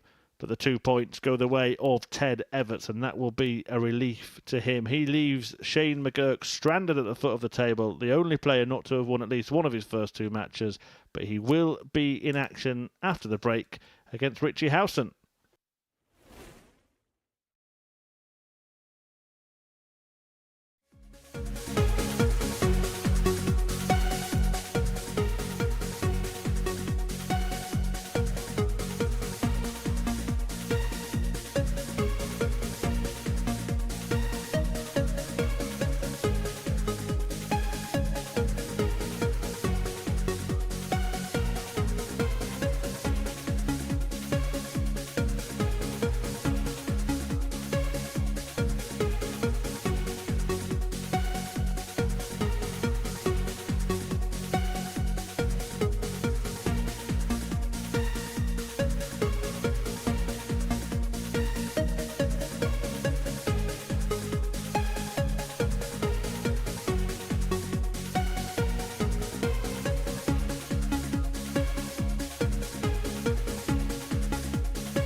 Welcome back. Well, what a high standard it's been tonight in Group B. We said it would be close, Paul Nicholson.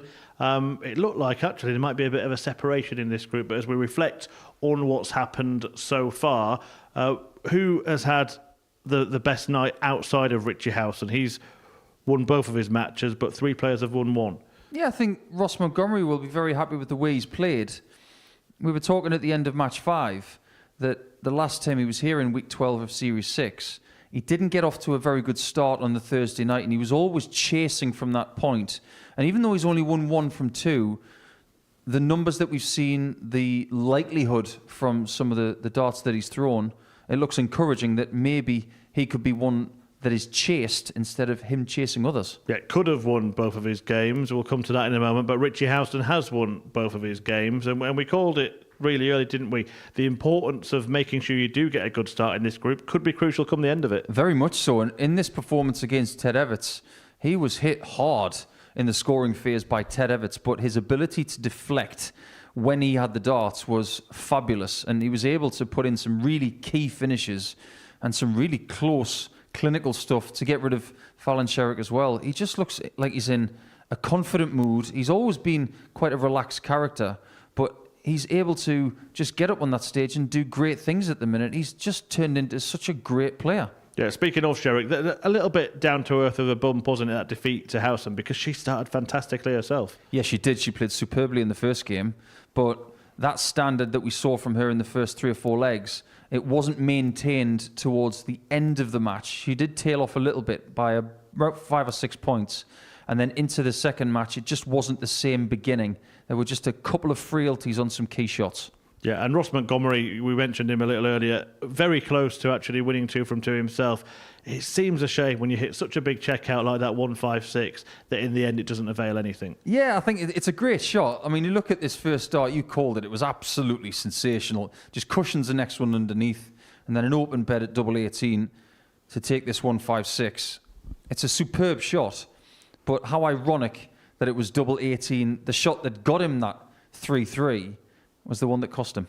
What can we learn from the league table then so far? We're a quarter of the way into this group. Shane McGurk, for me, is the one you've got to look at now because he hasn't got any points yet. Yeah, absolutely. I think Shane being the favourite for the group at the start, he might not be the favourite at this point in time, but he's got to reassess his goals. Instead of thinking, if I win all 4 tonight, I'm going to be on Dream Street.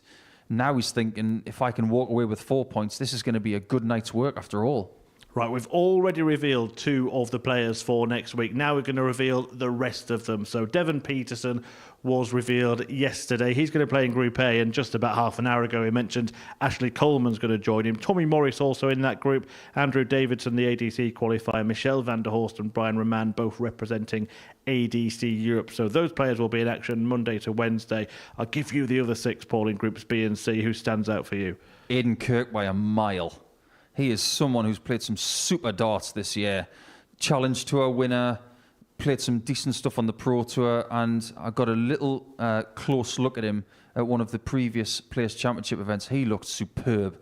He played Gary Anderson and gave him all sorts of trouble. I think Aidan getting this challenge next week is the right time for him to come here. Got to watch out for him.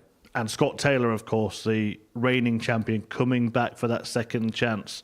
Can he take it? I wouldn't be surprised to see Scott take the chance. He made a final earlier in the series, but this is one of the benefits of playing so well, getting to a final, obviously not getting through, but being a series winner as well, just sways the selection committee a little bit more. But considering how he made it through to Champions Week the last time, it was a very late week. He won week 12, so week 11 might just be his week. Yeah, well, that is for next week, but we'll get back on with tonight. And Shane McGurk and Richie Houston are about to do battle. They're on stage behind us right now. But if you do want to come along to Finals Night on Saturday, or indeed Champions Night, which is coming up, most of the tickets are already sold, but you can still secure yours. Here's how. Every Saturday, we open our doors for our weekly finals night. For a unique and intimate darts experience. Meet the Dart Stars and even the team off the telly Here at our purpose-built venue in Portsmouth. every single Saturday evening. Tickets can be booked via this QR code Or at www.dartshop.tv for a very small booking fee. Follow us at MSS Darts on Twitter, Facebook, Instagram and TikTok. For all the latest ticketing news. All you need to do, log on, book, turn up, and the action gets underway from 7:30 p.m. So what are you waiting for? Get your tickets to the darts. We look forward to welcoming you to the Modus Super Series very soon.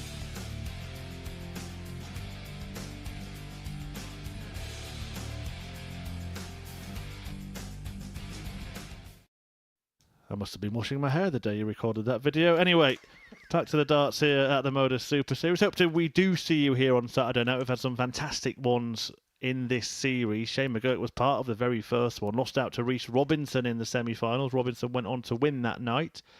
But will he be there on Saturday night this week? Favourite for the group, but he's lost his first 2 matches and he's up against the man who has won his first 2. Can McGurk's look change here? Or will Howson continue this perfect campaign? Well, considering the standard we've seen from McGurk so far, he is in the mid-90s range average-wise, but has only won 4 legs tonight. Got to try and win 4 legs in a match. Shane throw first. Game on. First things first, he's got the darts. That is a bright spark. And he has started each match very well scoring-wise. He will 60. wonder how on earth he didn't get a result against Montgomery, because he was playing superbly in that match at one point, averaging 116. But it was Montgomery who had the darts and was able to just do enough to get in front and stay there. And McGurk's still favourite to win this match, probably because he's got the throw. 125.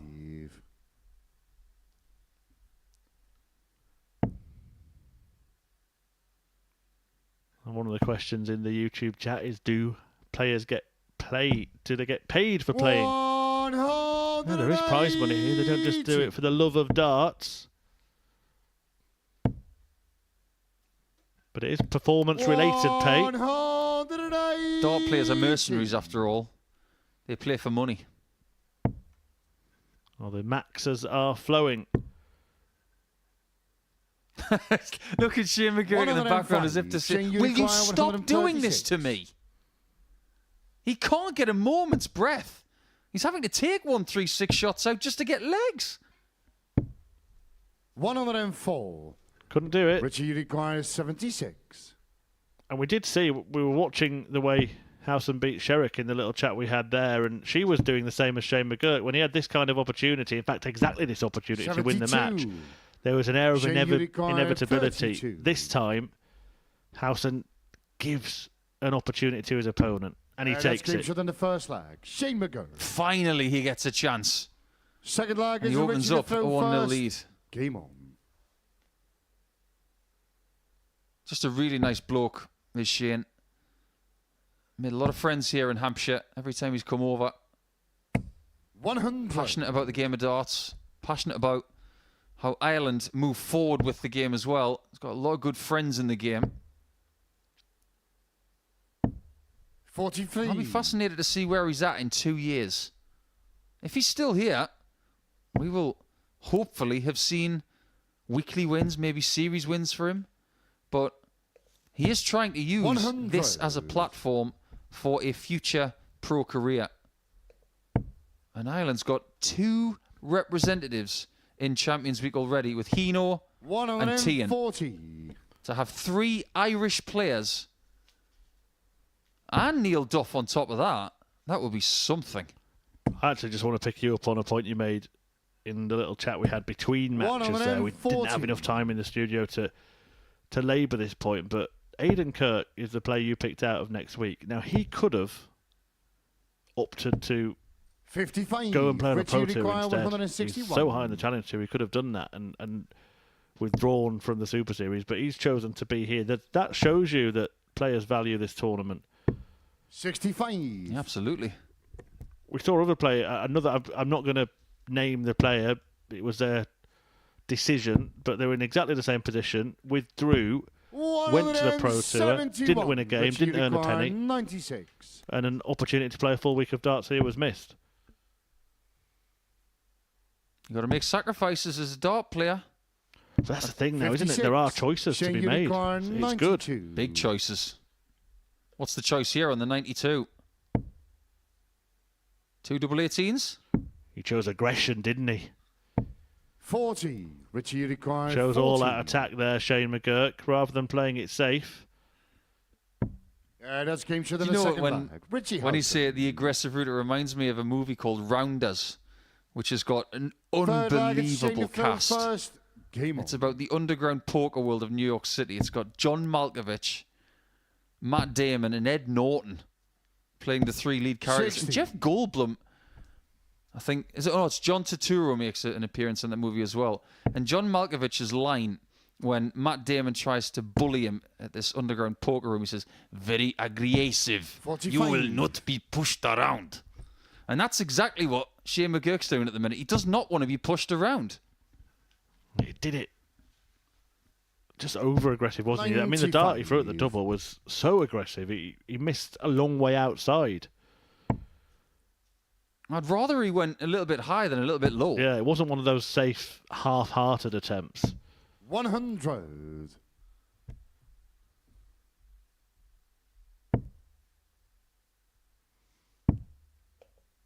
Now, Barry Wraith has said in the chat, 96. is there a prize for whoever hits the most 180s through the series? No.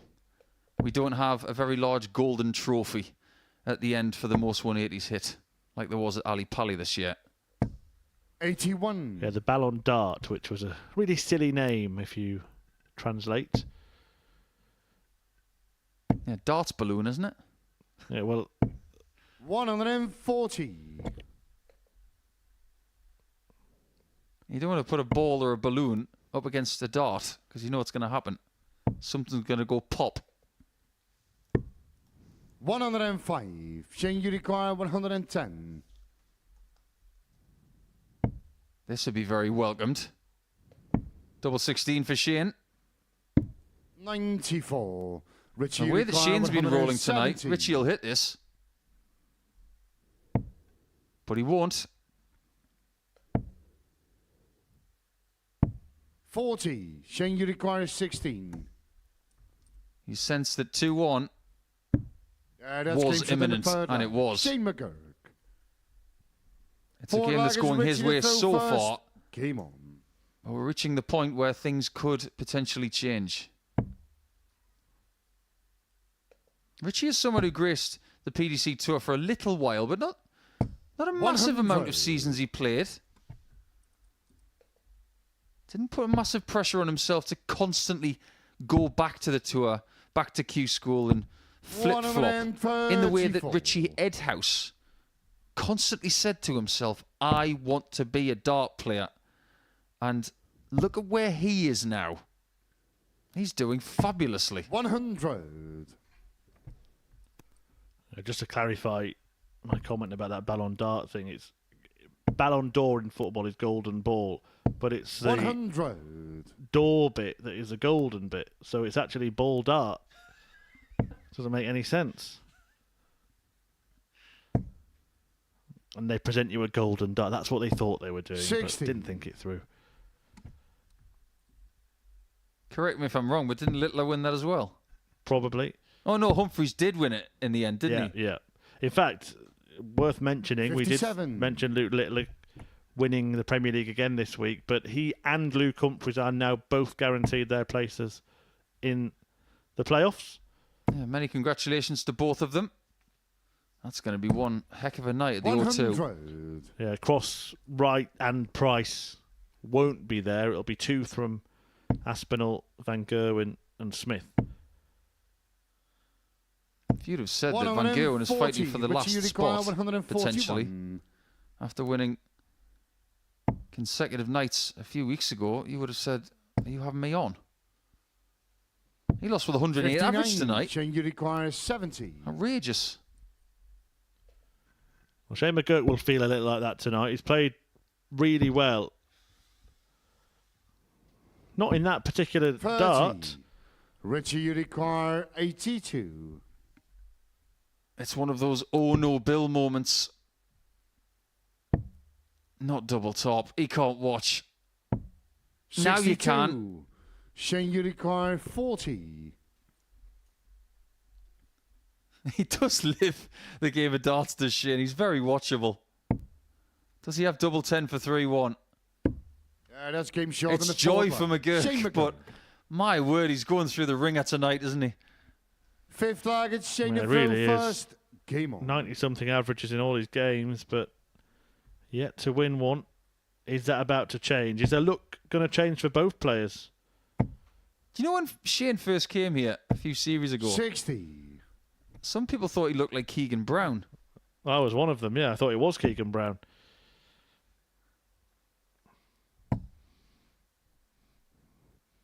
Richie Howson will know the difference. He's best friends with Keegan, isn't he? He'll be watching now, and Keegan will be messaging any moment to say, well, either thanks for the compliment or the opposite. 100. Oh, they play county together. Keegan makes the trip over from the Isle of Wight to play for Essex. That's commitment, isn't it? Going to a county game, ferry, and a drive. Yeah, I mean, he has had to be committed for everything, hasn't he, Keegan Brown? Every single trip, everywhere he goes, starts with the ferry. 140. Shane is lurking here. His leg difference is currently -4. You might think I've gone early with the leg difference, but if he was to win this leg, somehow it would repair a lot of damage that was caused in the first half of Thursday night. 57. Howson is Richie not only requires top of the 60. tree because of the fact he's won 2 matches, but it's because he's got a very healthy leg difference too. Double top. Yeah, that's game short in the He fifth. doesn't need asking twice. Richie Howson. 6 slaggers. Richie So to the throw first. potential continues Game on. of a hat-trick of victories to kick off Group B for Richie Howson, but he's going to have to hold here and then break McGurk in the last leg.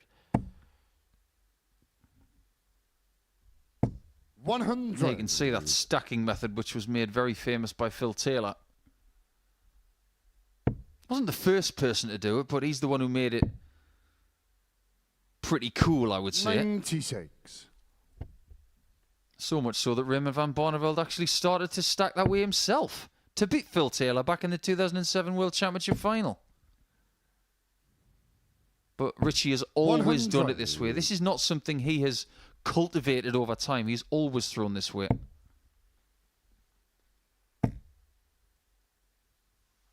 Yeah, it was a 41. real joy to watch him win that Champion of Champions after so many close calls, actually, in the seniors. Final after final, but unable to reach a promised land, and 91. finally did it.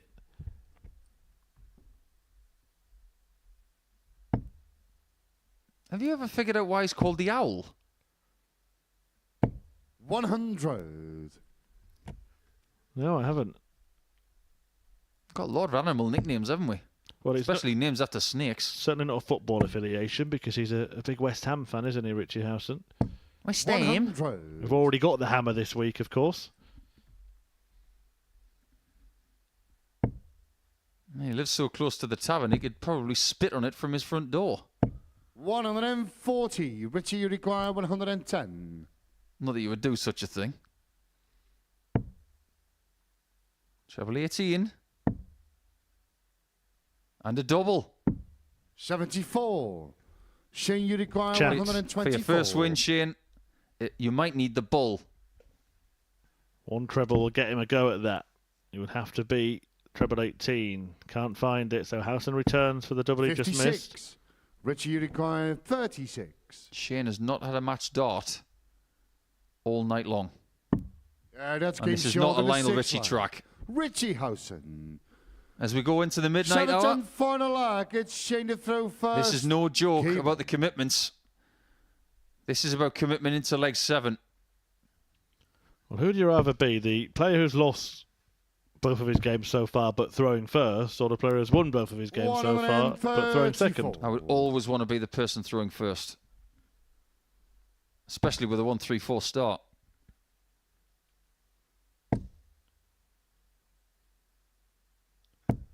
Have you seen that movie, The Commitments?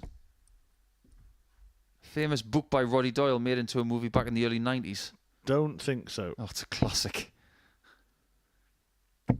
45. Well before Shane was born. But I guarantee you, it's just a staple of the country. Fabulously done. 60. It's got so many one-liners. I could be here all night talking about it. One of my favourite things to talk about, especially with my Irish friends. Maybe talk about them after 9 o'clock because there's a bit of blue language in it. And it's blue language that's been swimming around the brain of McGurk tonight, thinking, am I finally going to get my chance? Well, 100. That chance is still under construction. Good to see Niall Cullerton in the chat. He's heading back in the next series. 100.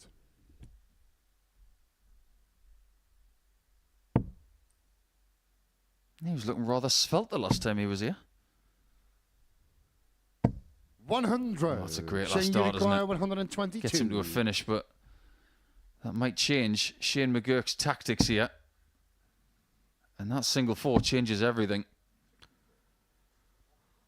Well, I wouldn't put it past Richie Howson to take out the 141. 66. He does have a penchant for these Richie, big finishes in crucial 141. moments. Not this time. Now Shane gets a match opportunity. 55. But he wants 2 match darts, and he 56. should get them.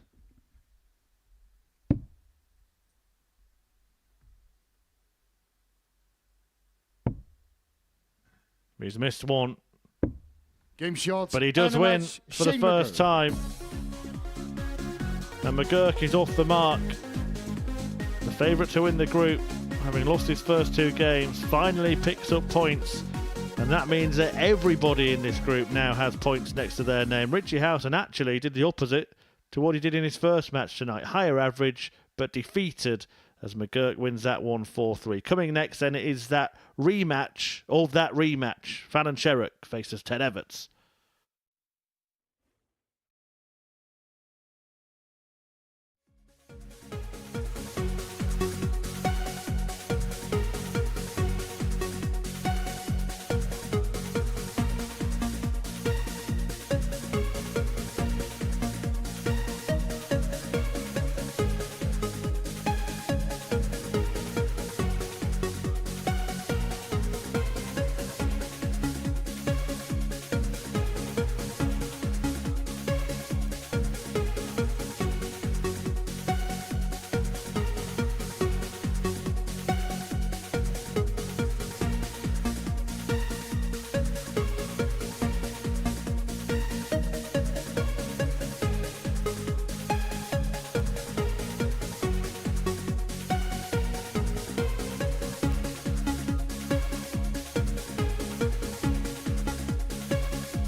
How have I gone from being top of the tree to not being able to let go of my darts? And I honestly think I'd just get destroyed on that tour. I think it would kill me confidence-wise. You get in the top 2 of the development tour, you get offered a tour card. Yeah. Do you take it?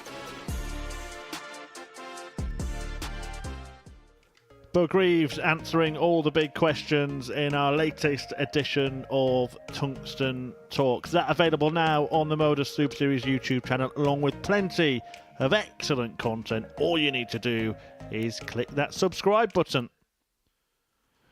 And you can see loads of stuff away from the live show and also any of the previous live tournaments that have been played. But right now it is the two players that were contesting one of the most famous games of darts ever played.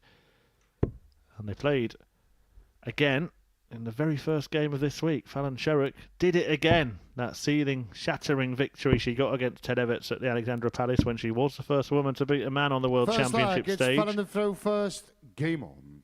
All lent itself to a nice narrative for this week. She won their meeting on Monday.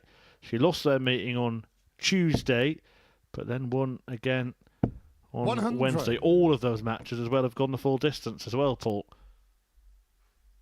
Yeah, really interesting game they had on Wednesday when everything was getting very squeaky in the Group A table. 58. Ted had his chance to win the match, passed it by, and then Fallon stepped in and took it.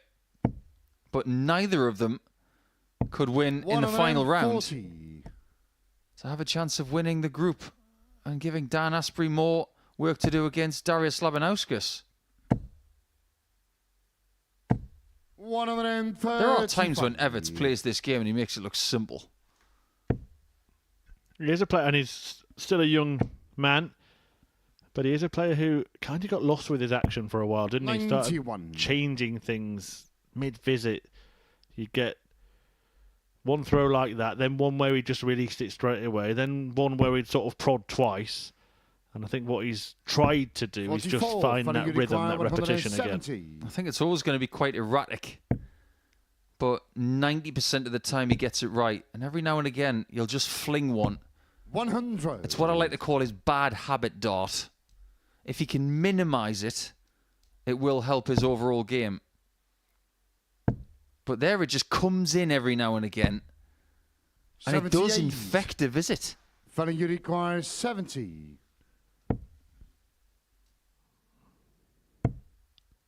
Again, finding that treble 12 for 54. A go at double 8. You've raised the point that she goes for it most times. She hits it most times, seemingly, as well, Paul. Yeah, that's true. 100. When she was playing in that 2019 to 2020 championship, it was this corner of the board that she was completely owning. 8. That you require 86. This is a freebie for Ted.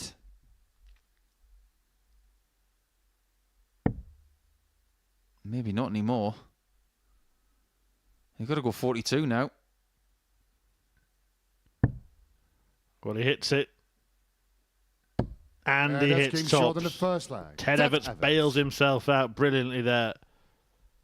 Well, weirdly, that'll make Fallon feel even worse. The fact that he messed up dart 1 and he was still able to take it out.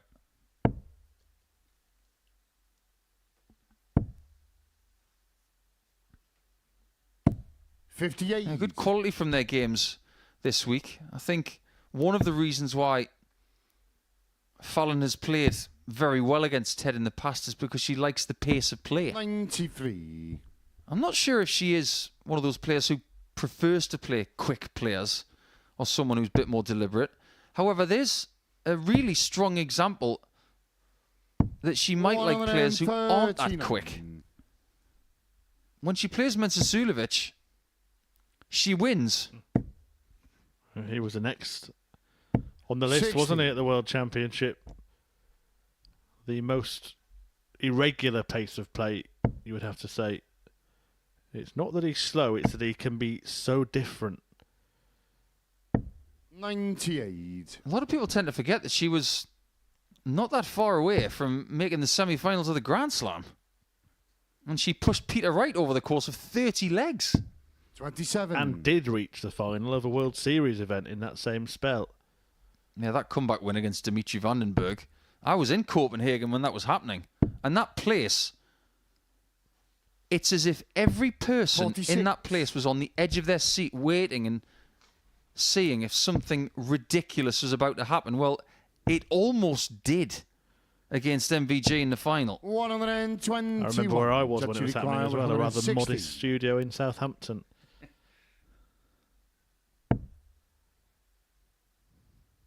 Yeah, I tend to go over to some of those World Series events just to 92. sample the atmosphere. And I actually went there to pay my respects to my old friend who had just passed away. It just so happened that I caught some really good darts at the time as well. That requires 68. Yeah, my old friend Jan Hoffman, who we lost a couple of years ago. One of the godfathers of Danish darts. Double 16 then for Ted Everts.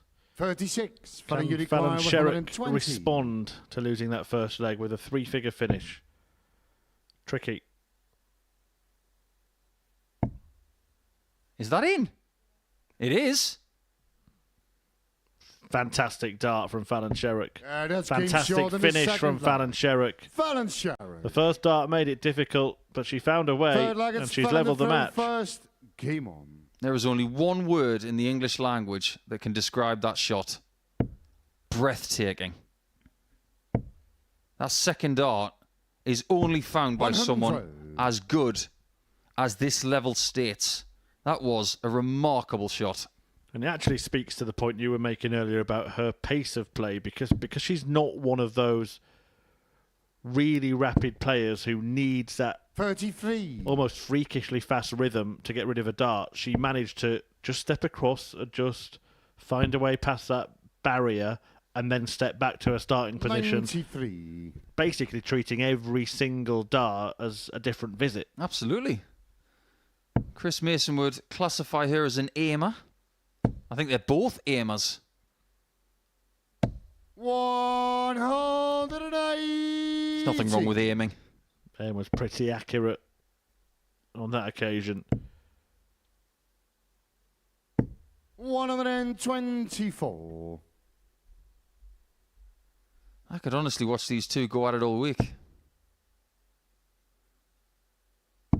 They may actually play each other a grand total of 7 times. 3 times in Group A, twice in Group B, and maybe twice on Saturday. It would be some final, wouldn't it? What a story that would be. Fallon has been to a final before. Back in Series 5, Week 3, she lost out to Moreno Michaels in that final, as she mounted an assault to become the first lady to win a week. She fell 1 short. Fallon, you require 63. Well, that changed on Saturday with brilliant Beau Greaves. Could we see lightning strike twice in Series 7? 47. That you require 130. Well, Fallon Sherrock took out 120 in the last leg. Now Ted Everts is saying, I'll see you and I'll raise you.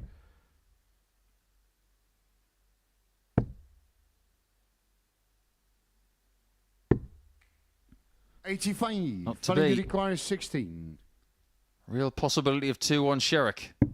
Yeah, that's game shot in the third leg. The possible has just been solidified.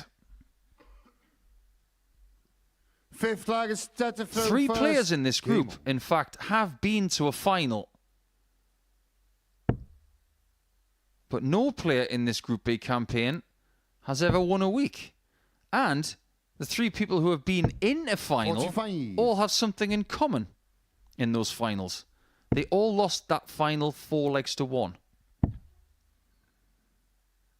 Ted Everts has 96. suddenly completely changed his demeanour here. The complexion of the game has changed. And I don't know if you noticed, Paul, but when Ted Everts threw his first dart of this leg and it dropped low, he muttered something that I lip-read as, "What's that, mate?" Just starting to feel it a little bit. 96. If I may use this word, because it is incredibly accurate, it's not an insensitive use of the word, but most dart players do have a somewhat schizophrenic quality. They do talk to themselves 77. an awful lot, and they internalise an awful lot because it's an individual sport. You don't have any help but from yourself. So to see somebody talking to themselves in that way is not a shock. Fallon really should have used the ball with the last dart there. Well, for two reasons. One, the second dart was dangling in. And mathematically, the bullseye was the shot to leave the shot. 34. Doesn't matter in the end because, again, Everts has just thrown a bag of spanners there. 136.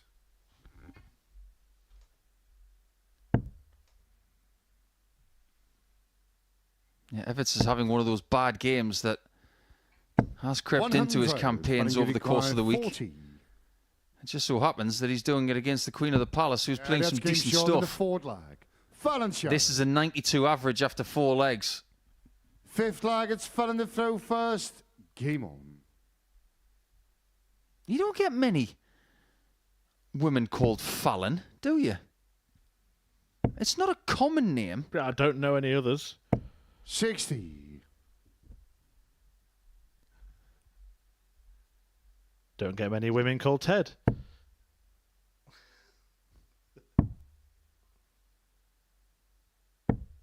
$57. We were going through famous Teds yesterday, in fact.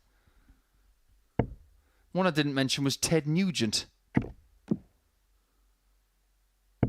65. There you got a bit of a look into the footwear of Fallon. Likes to play in flats. You don't tend to find a lot of 59. lady dart players playing in heels. Yeah, there are 1 or 2 on the women's series. I used to play with a lady at County 25 years ago called Angela McGarry. And she would play every single county game flawlessly dressed and would always play in high heels. And I thought, that cannot be comfortable and it can't be constructive, but she was a great player. 140. Sometimes style comes first. And I'm saying that. Sat next to a man who used to wear a waistcoat and a tie playing darts. Yeah, not for long.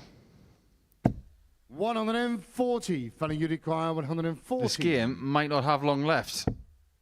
She's already got one of these finishes this week. But has just pressed the D cell there.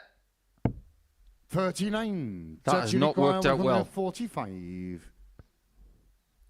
Unless she goes out on 51 bull in 2, she's on a 3 darter if she comes back, which she will. 129. Fallon, you require 101. Perfect setup from Ted. 45-36. She does like double 18 on the end of an exchange. 65. That you require Dart 16. 2 was way off. Yeah, that's game This short. game might just be beginning. It might have 2 more legs left. I mentioned that in Group C this afternoon we had 6 games that went 4-3 in a row. We could be on for our 3rd in a row here in this game if Ted wins leg number 6. He looked a little lost in the match. That was evident when he didn't actually realise that he'd just broken the throw. But suddenly he has realised that he's in the match and could indeed win the match. 121. Someone has said in our live chat on YouTube that Sherrock is Evert's kryptonite. I'm not really sure that's the case. Ted has beaten her this week. And this game isn't over yet. 96.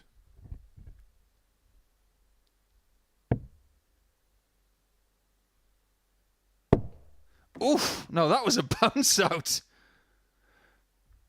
And it remains here in leg 6 that points on the floor 62. are definitely not what you want. That was such a violent bounce out. Victor Tingstrom would have been proud of that one.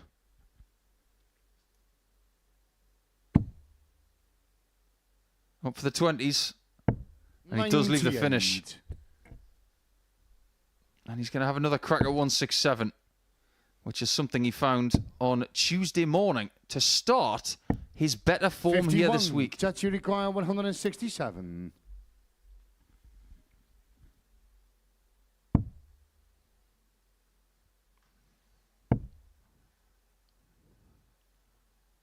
Does look like we're heading for our third successive last leg decider.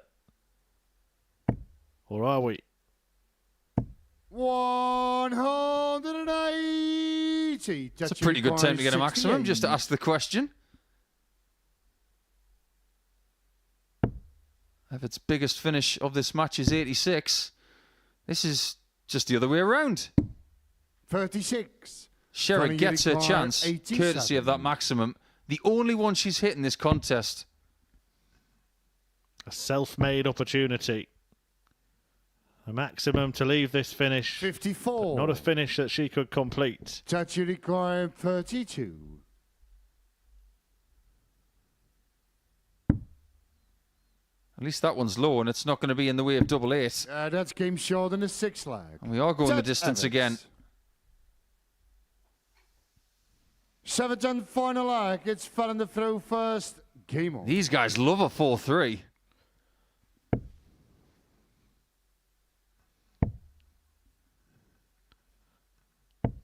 Yeah, that's been the result every time they've met this week. 2 wins for Fallon, 1 for Ted. It's Ted's turn.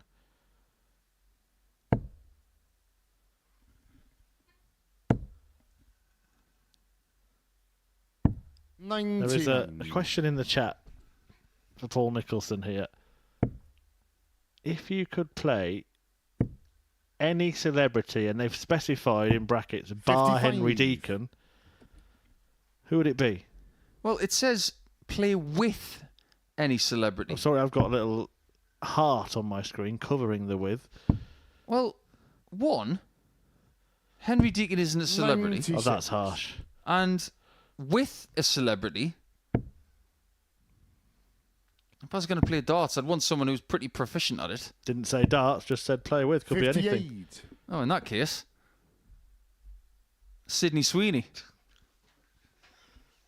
Tiddlywinks. Now, he should really... Well, it doesn't have to go bull, I suppose, with Fallon way back on 339. Good habit to be in, though. Oh, here we go again. But even though she's filled it up, the point was just made, wasn't it? It doesn't leave a finish. So it's still advantage Everts.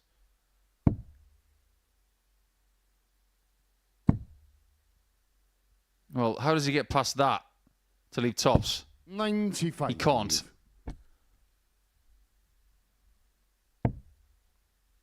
Whatever happens here, they are going to have another battle later tonight 130. in game number 4. That requires 78. And it could well be the last game they have of the week. Fallon can do no more than to leave double 11. 58. But she will get Fallon, a go at it. 22.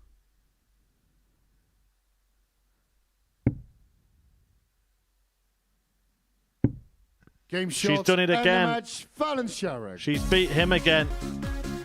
Fallon Sherrock, for the 3rd time this week, gets the better of Ted Everts in a last leg decider.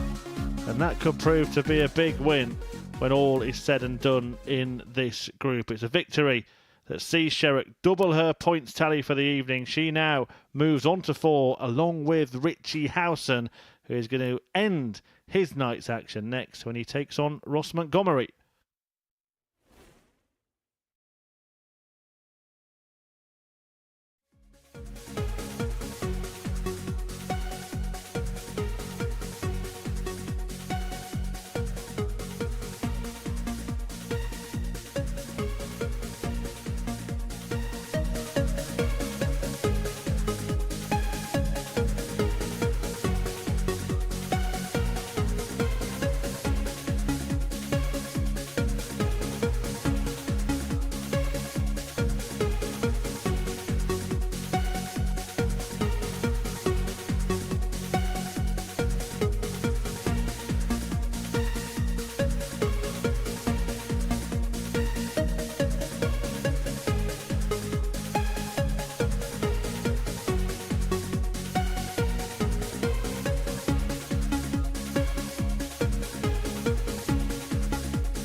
Welcome back to the Live Lounge. It's time for our 8th game, and it will be the final game of the night for the Owl, Richie Howson, as he has the early bath of sorts, around about midnight local time.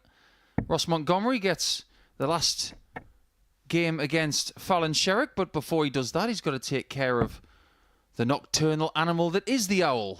And if he can do that, he will restrict Richie Howson to 4 points going into night 2 here in Group B. It was a great start for Richie. It was a good start for Montgomery when he took out McGurk in Game 3. Richie to throw first. Game on. Montgomery has the sprint finish with 2 of the last 3 games. But where is Howson going to be come the start of Friday night? Will he have 4 points or 6?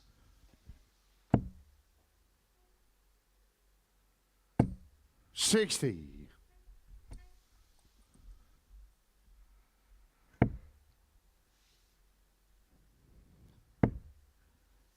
Good to see a fair few darts players in the chat tonight. Many of them have been here before. Many may be here in the future.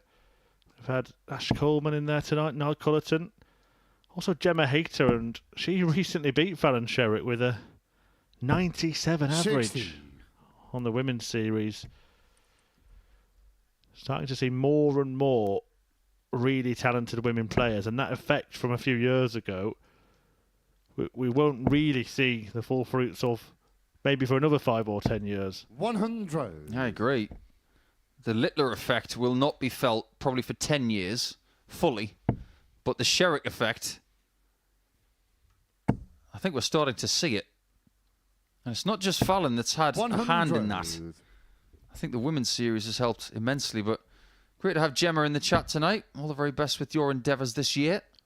We wish you well. Yeah, I think a lot of those things would have happened, 83. but they've happened a lot quicker because of the Fallon effect, the Littler effect.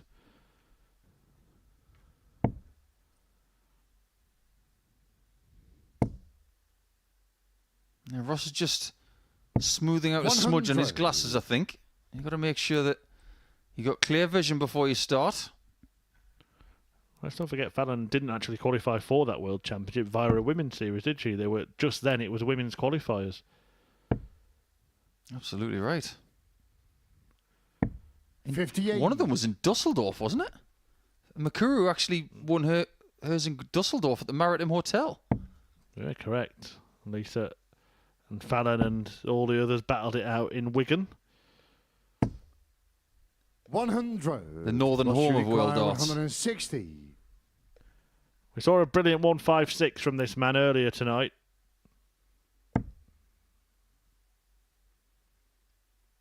Not going to add the 160. 140. But he's going to do the next best 81. thing. Ah, the old 45-36 trick. That's game short in the Or first you can do the leg. 45 and Richie 18 Howson. twice trick, which is what gives the Second Owl leg is Ross to the throw immediate first. lead that he Game craved.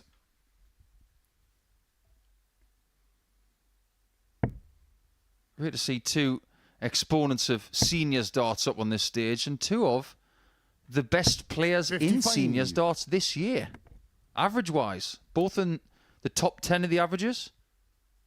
Not really a surprise considering how well they've been playing the last 6 months.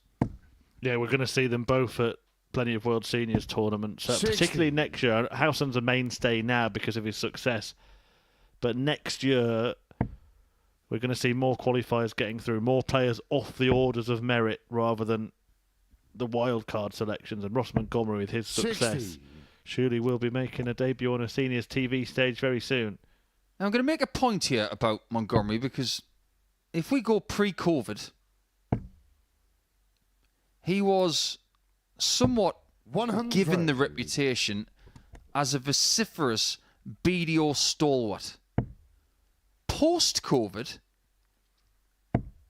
has he had his mind opened to what is now a very 100. vast darting landscape? Because for someone who was just travelling to BDO stuff and playing for Scotland, he's now turned into someone who's had a tour card in the PDC, played seniors darts, now he's playing Super Series. 60. He's probably more open-minded as a dart player now than he's ever been. Yeah, there are those players that have always just kind of pitched their flag in one particular code of the game, but 83. I've seen players that are playing that have only ever played BDO, for example, or then WDF, are now playing Modus Super Series, playing World Seniors, playing ADC, still doing some of the WDF stuff. 180. Wherever you play, that still adds up to a maximum. Doesn't want one here. 137. Richie, you require 101. 171 would have been as good as a maximum. Great dart. Double 16 is the decision. Yeah, that's game and that's short why in the second leg. Richie Howson just seems to have third leg is the Richie knack to throw first. of taking out these checkouts. The facial expression of Montgomery there was as if to say, oh, that's annoyingly good. And it was good. 6 perfect 60. darts to get a 2-0 lead. That was wonderful from Richie.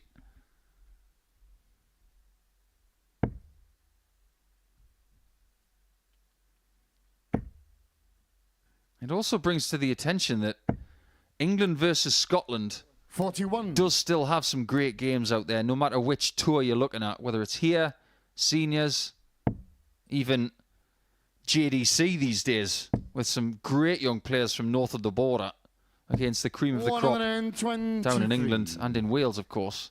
There are still some tremendous cross-border UK rivalries out there. It's not just early 80s Jockey and Eric stuff. Remember 68. Anderson versus Lewis? Yeah, great rivalry, and it was one that didn't last as long as we would have hoped. Well, they did have that rematch, didn't they, in 2015? 140.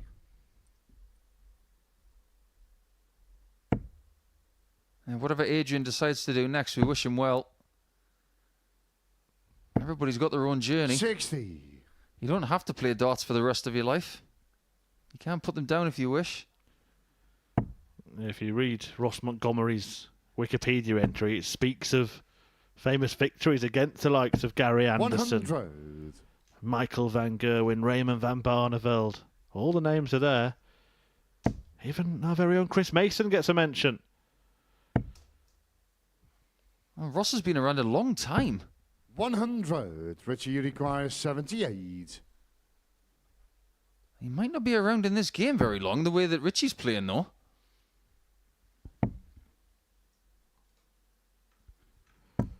$58. But you can't do anything from 2-3-2. There's a bit of a gap in the averages in this match, for around about 8 points. But the way Richie's 83. Richie, you putting the require sword 20. into Ross Montgomery here, it feels like more than that. Double 10 to continue this that's game short barrage of of the third brilliance. one. And Richie Howson is throwing fire Forward leg here. is Ross to throw first. Well, Montgomery Game burns. And yes, that line was just for you, Paul Nicholson. Yeah, but what's his first initial? It's a C. 41. I did somewhat comically call Ross Monty the last time he was here. It didn't catch on. Because people just call him the boss. 95.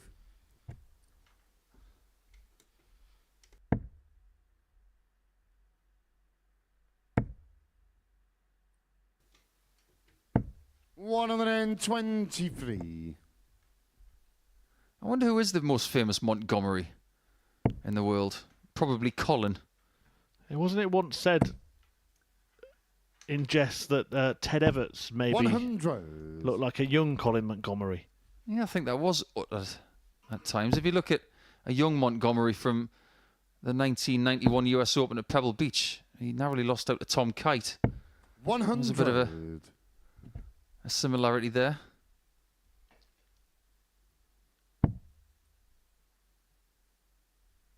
Did I say 1991? It was 1992, wasn't it? Tom 58. Kite's only major victory. And how many did Monty get? Nil None. points, yeah. None. Famously. But in the seniors game, he did get some. 93. Well, 1-4-4 for Ross Montgomery when he does come back, but Richie Howson is ready to leave himself on a finish. Like would. 100. Ross, you require Wrap up a 144. 4-0 win. We haven't seen one of those tonight. Doesn't get any better than that. And here we go again. It's just like the 156. But the end product is very, very different. Richie, you require 148. Rich Howson wants his dart in the opposite wire here. Yeah, he wanted it low in the treble 20, but he's gone low below it. 100. Ross, you require 12. Just in case Ross does stutter here, Richie is in position. This is no gimme. Yeah, that's game short in the fourth How? flag. Ross How? Montgomery. How, son? Fifth flag, it's Richie to throw first. Yeah, absolutely. Game How did that go in? I promise you, he was not looking at that portion of the double three. I think he pulled that dart. 100. A few people in our chat talking about a young player called Jack Tweddle. And that we should watch out for him. Playing some good darts at ADC level 30. at this point. Well, if you're playing ADC darts and you get yourself to a qualifier and win through, we will see you soon. Do you know what other sport Ross Montgomery used to play? American football. He did indeed. 97. For the Glasgow Diamonds. Yeah, he played on both offense and defense at different points in his career, I believe.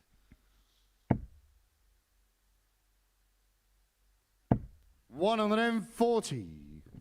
It's amazing when you talk about American football, you go from English to American. You don't say defense anymore, you say defense.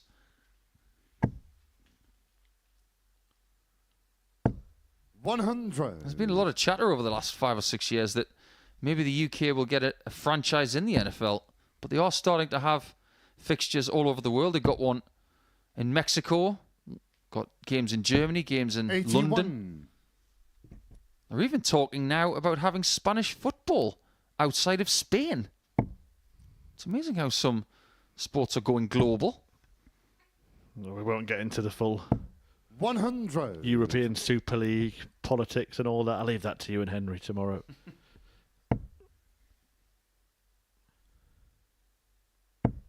Today, I should say. Come on, Monty, you need a big drive here. 180. Straight down the middle.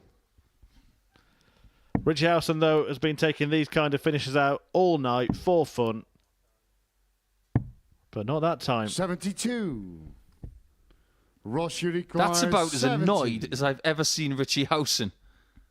Look at him in the background. He's crestfallen. Is he about to pay the ultimate price?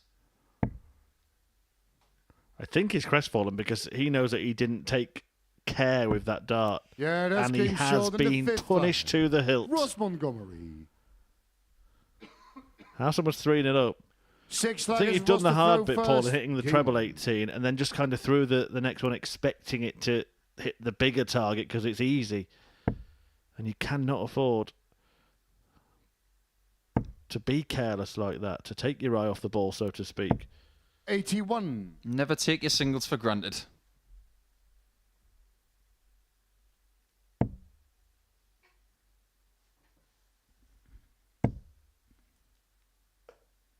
I get asked a lot about different practice routines and what pros do. A lot of them do practice their singles, particularly at the start of a practice, going from 1 to 20, or indeed in sequence. So you go 16, 8, 4, 2, 1, that kind of thing. It's called a calibration practice, where you just get used to different transitions around the board. But you don't know which single you're going to need in a game situation, so why would you not give them any attention? It's a bit like a golfer going to the range and saying, "Do you know what? I'm going to hit every club apart from my pitching wedge." Why would you leave it in the bag? 100. Give it a few shots. Get used to the intricacies of a 48-degree wedge. It just so happens that that shot for Richie, he chose the right club, but he just didn't give it enough attention. 137.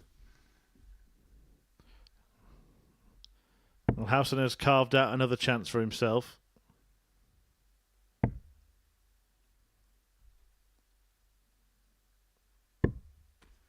$53. Richie, you require 89. And he would think he's got plenty of time to seal this. It'll be interesting to see whether he goes 20 ball here. Well, he gets better than that. Double Game five. shot, Housen makes amends for the mess from the previous leg and carries on. What's been a fantastic night for him. He ends his evening on a high. Only one defeat for Richie Housen, and that came in the last leg decider. So almost a perfect night for him. He wins 4-2 in the end against Ross Montgomery and takes his points tally to 6. That's where he will end the evening. Ted Everts and Shane McGurk will end their evening after the break.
Two games to go then in Group B, the opening night of Group B on week 10 of Modus Super Series 7. Yes, we have almost completed 7 series of this tournament here in Portsmouth.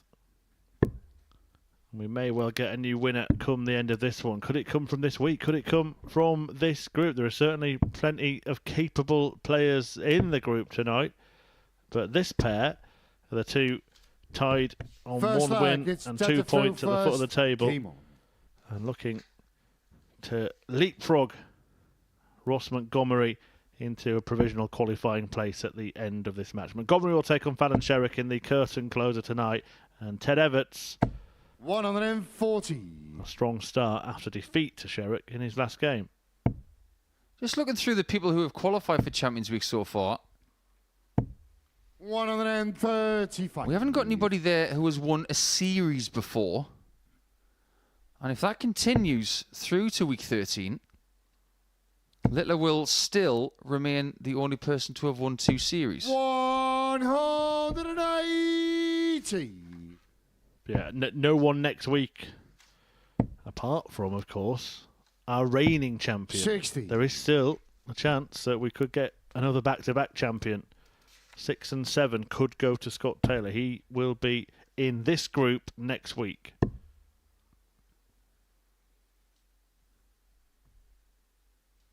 Shane McGurk is looking at the dartboard at the start of a match 149. and seeing a thunderous beginning from Everts.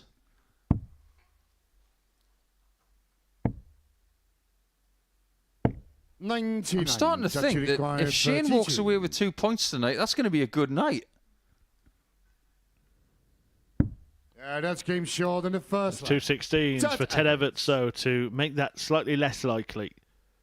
Second leg, it's Shane to Tell you what else first. has leapt out to me about the Champions Week lineup so far is how well the ADC Europe representatives have done this time around. Andreas Harrison, of course, has been there before, but we've also got Jimmy Van Ski and Bradley 60. Roos. And many of the other ADC Europe reps have lost in the final. Yeah, and I have to say, that department of players has definitely stepped up 101 in 2024 compared to last year. They were decent last year, but there were a few weak links. I think ADC Europe has definitely 40 sent us stronger players this year, but the strength in depth is better than it was 12 months ago. In the last 2 weeks, we've had beaten finalists in Sebastian Białecki and Gilbert van der Meijden. 140.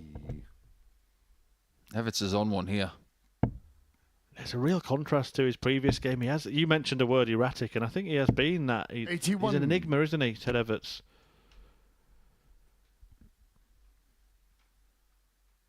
Well, we're going to have an enigma here next week, aren't we?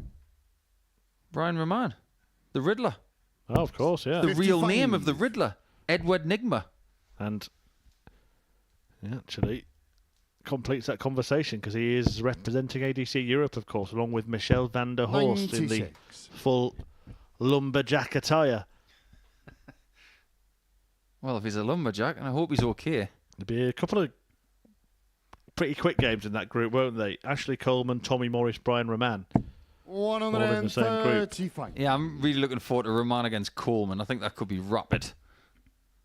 That 5 minutes 41 of Alexander Mertz in the fastest game we've seen could be under threat next week. For 2-0, he could do it in 24 darts. Yeah, that's 25 will do. Second leg. 10 darter, 15 darter. And he is Third leg is skyward Ted right to now. throw And first. Shane is nothing but dizzy. And look at those numbers. And you may say, well, it's only 2 legs, but there may only be 2 more. He can maintain that. I will say one thing. 100. If he gets the result in this game, it's a much better start than the last time he was in Group B at the end of the last series. And the last thing he needed was another 44. repeat of what happened in Group B then. He was out of it by round 2 on Friday. I don't think that's going to happen this time, judging on what we've seen so far. 97.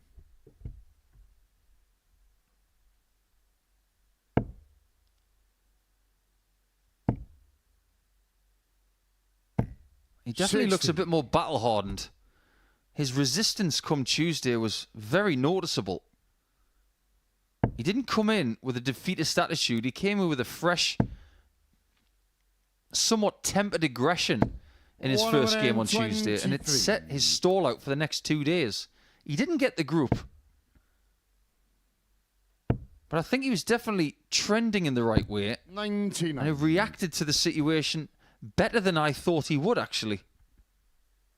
He'd love to make it through to Champions Week himself, of course, just for his own personal achievement, but his good pal is there already, isn't he? Bradley Brooks.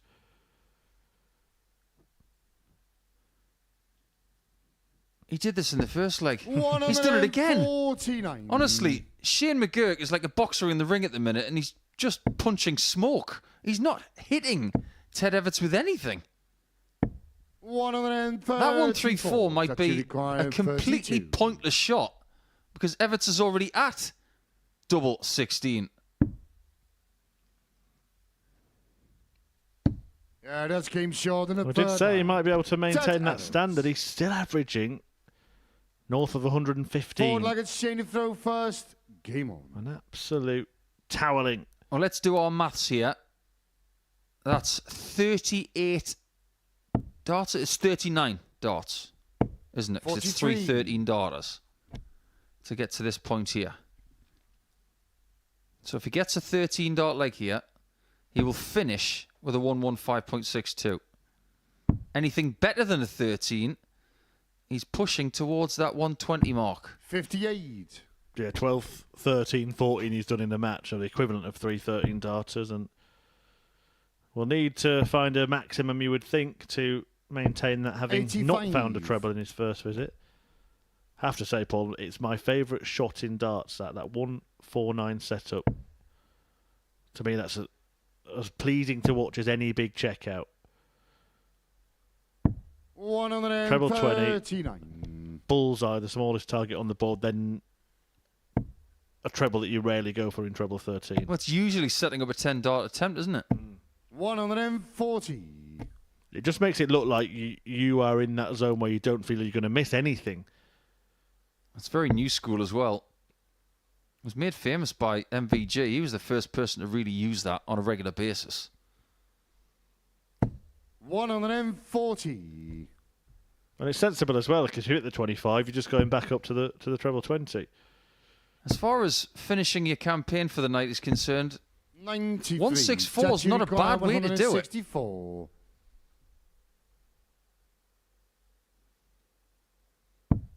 It's not going to happen. Got to trim the 64 minimum here. He's going to do more than that. 89. Shane, you require 140. He has not had one dart at a double. And he might not get one at all. 120. How ironic. Made sure he did, requires Paul. He made sure he 75. threw it one. It wasn't to win the leg. And Ted Everts could win the match. Hadn't shown many signs of this. Game shot and a It match. came out of Ted nowhere, Everts.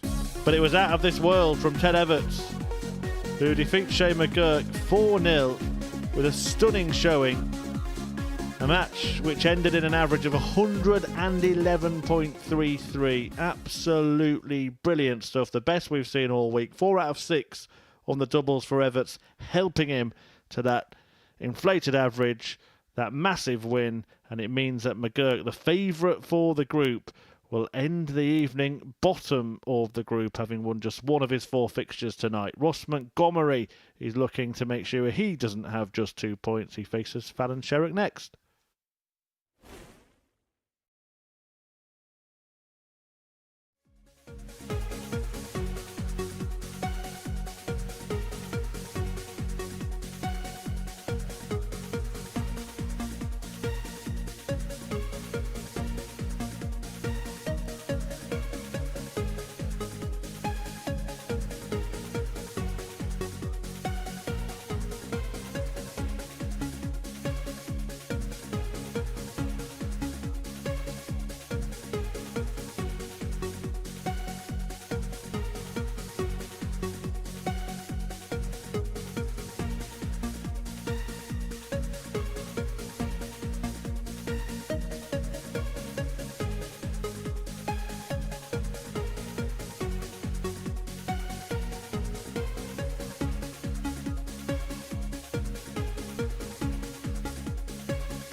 Welcome back to the Modus Super Series for one last fixture tonight, and it features Fallon Sherrock, the Queen of the Palace, back on the Super Series stage. She's going to take on Ross Montgomery in tonight's curtain closer. And the boss, well, he's looking to double his haul of points for the evening, but I think this could be a potentially massive game for Fallon Sherrock. If she wins it, she's going to end the night on 6, level with Richie Howson, tied in first place. And I think that's probably those two in finals night. I say that not because 6 points will be enough, Paul, but I can't see either of them losing all of their games tomorrow, and I see 8 points being enough. So Fallon Sherrock here can give herself a huge, huge chance to be in finals night, to get the chance to back up what Bo Greaves did last week. Game on. Yeah, she's been playing some decent stuff tonight, averaging just a shade over 90 for the evening. Montgomery, 91.37 for the night, but that's... a lot of it is to do with that first performance against McGurk. 60. Where he was over 101. But I concur with you about Fallon's chances of Saturday night if she wins this game. 77. This is a tough group. No win is going to be easy. And if you think that 4-0 victory for Everts just now was easy, think again. Performances like that don't come around very often. 60. And these two will have shared a darts hall a time or two in the WDF and BDO circuit. The two winningest players in this 55. group. And that's saying something. A reminder that the action resumes on Friday.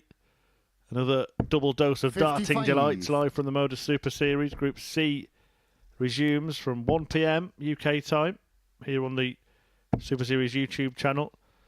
And it's a group that was bossed by Justin 64. Hood.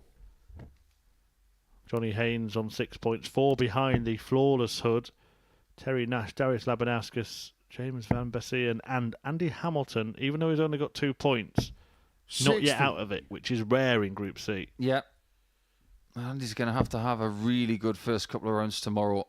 May need a couple of results to go his way. 92. Yeah, well, the main thing for Andy will be for Justin Hood to keep winning, won't it? Yeah, they just want him to ride into the Glen and maybe peg Johnny Haynes back. 81. But darts doesn't always go to plan. And this will be, of course, the first match of tomorrow night. In fact, if 140. Sherrock can see off Montgomery twice, then she pretty much will be through. 10 points definitely will get anyone through from this group. But 8 should be enough. Richie Howson 42. Fallon, you require 73. just 1 win away from 8 points. Fallon Sherrock 1 dart away from a breaker throw in the first leg. 57. Ross, you require 143. This is a big ask.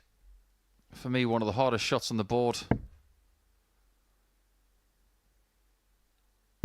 I was saying? One of the hardest shots on the board? Nah. That's game short than the first. Apparently one. not. Ross Montgomery. I stand by it, though. Second leg is Fallon the throw first. You've got to go all over the place for that shot.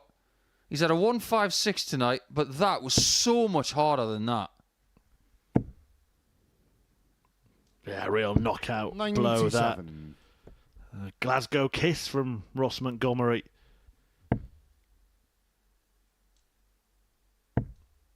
And it's not his first huge 95. checkout, as Paul just mentioned.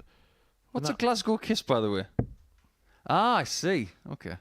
Better than a Colombian necktie, then. I did an action, by the way. 125. We don't condone violence here at the Modus Super Series. Even though throwing darts could be construed as violence, 85. but it's fair sporting violence.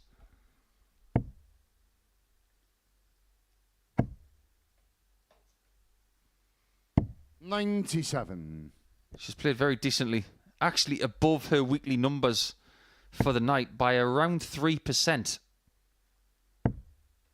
And she hasn't had one of those averages tonight that has 140. massively inflated her overall numbers. It's been very consistent, which has been a key to her play this week. 80. She was punished for small errors in that previous leg. 2 darts narrowly missed at double, and Ross Montgomery hit a big one. 100. Fallon, you require 102. She could use something like this just to get on level terms. 62. Ross, you require She's had a 81. lot of chances over the last few days like that, which she has missed. Oh, no, Ross. The old greedy grab at 36, and it doesn't work. Yeah, he went 41. treble chasing Fallon, you and he require 40. didn't get anything, allowing Fallon a clear look at this target That's now. game shot in the second lag. And no Fallon mistake Sherrock. this time. Third leg is Ross to throw first. Game on.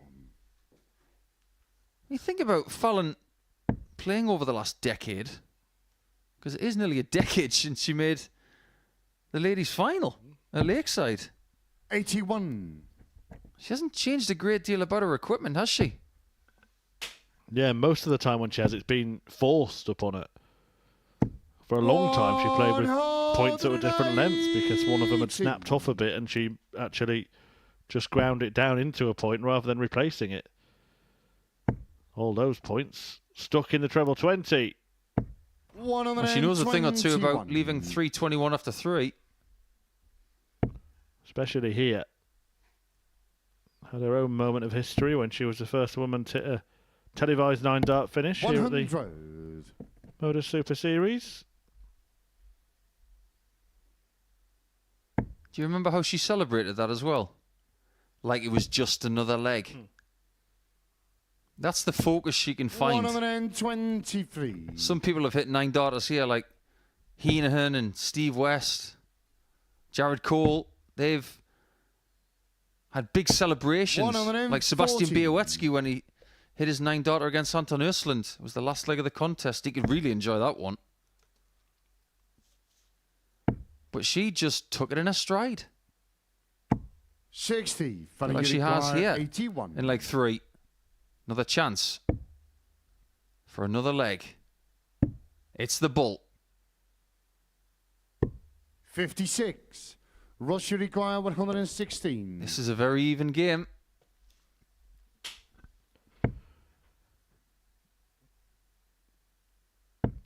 It didn't look easy, did it?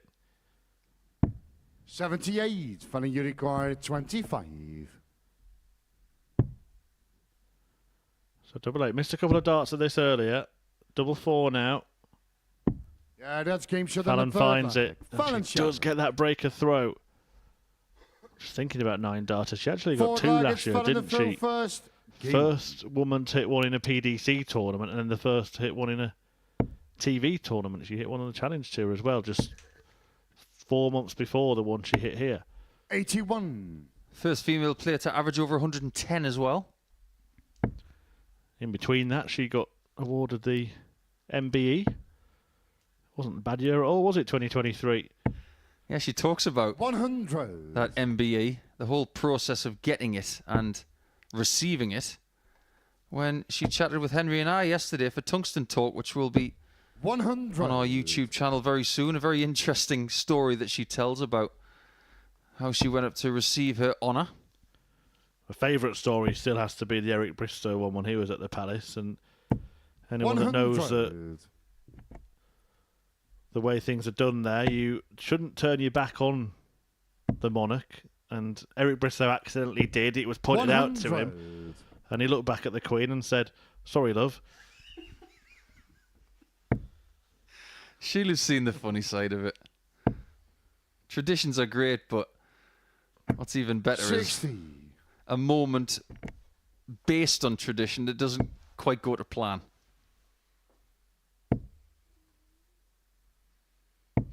26. The old bed and breakfast shot from Sherrock means that the lead is not lasting very long.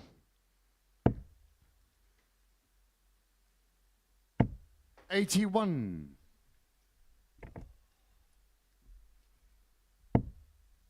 And what can you leave from here?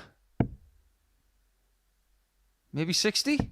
98. 96 will do. 160. But Ross on a shot like this, you just hold your breath at the minute because he's had the 156 and the 143. All of a sudden, you're thinking 160 is very possible. You require 96. Well, if 96 goes, then it's looking good for Fallon Sherrock for finals night. Big dart this, big exchange. 78. And it will be an exchange that sees Montgomery 60. have darts at double. Earlier today, Andy Hamilton was hitting small 20 on this shot. So he had plenty of clearance over the top of his own flight. And we saw that did actually flick the flight of Ross Montgomery. But the clear view of double 10 Ross Montgomery helps him level the match at 2-2. Fifth flag is Ross to throw first. Game on. It's already a fabulous Friday. And we've got a lot more darts for you later on today. It's a rather sad Thursday, actually, with the passing of 140. Peter Oosterhuis, former Ryder Cup golfer and a very good broadcaster, lost at the age of 75. Wow, that is not the 80. first time that's happened tonight. Making the board shake with a violent bounce out. I make that the third time that's happened tonight.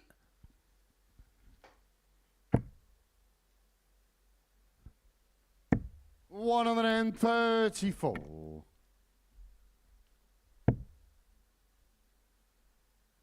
It does feel like Sherrock has 45. had a plethora of opportunities to get this game in a very comfortable position. She's had 9 darts at double to Ross's 3. But they've got the same amount of leg wins. There's not a great deal between them in the averages 81. either. Over the night and in this match. But you can tell how much Montgomery wants to get this 3-2 advantage. 100. Ross, you require 146. Well, he's got time on his side. And he may need it after a dart like that. Well recovered. 106. Absolutely rescued. Here comes the pressure train. 100. But it's not fast Ross, enough. You require 40. Tops for 3-2. He's already hit 10s in this match. Yeah, that's game shot in When the you fifth need a friend, flag. it's right Ross there. Montgomery. If Ross wins this game by 4 legs to 6 3, flag, it's Fallon to throw first. Game on. going into the Friday session, Sherrock and Montgomery will have the same points and the same leg difference. And with 59. Everts on +1, Howson on +6 with 6 points, it would be tied third for these two if that result was to happen. 95. With only McGurk trailing in the wake. Yeah, I think it would also be a result that would leave Richie Howson's position even more precarious, wouldn't it? 57. Because the player in 4th place is only 2 points behind him. Correct. For us, it's better because we've got more to talk about when it comes to intricacy of the group. Yeah, if Sherrock wins it, you're probably looking at her and Howson both only needing 1 win tomorrow. But if Montgomery wins it, then nobody's safe and nobody has to do something Herculean 59. to get through. Last week was a very different story, wasn't it? 16 points for Greaves, and then everybody was feasting on the scraps. 100. And a certain Białecki got through with 10 points less than Greaves.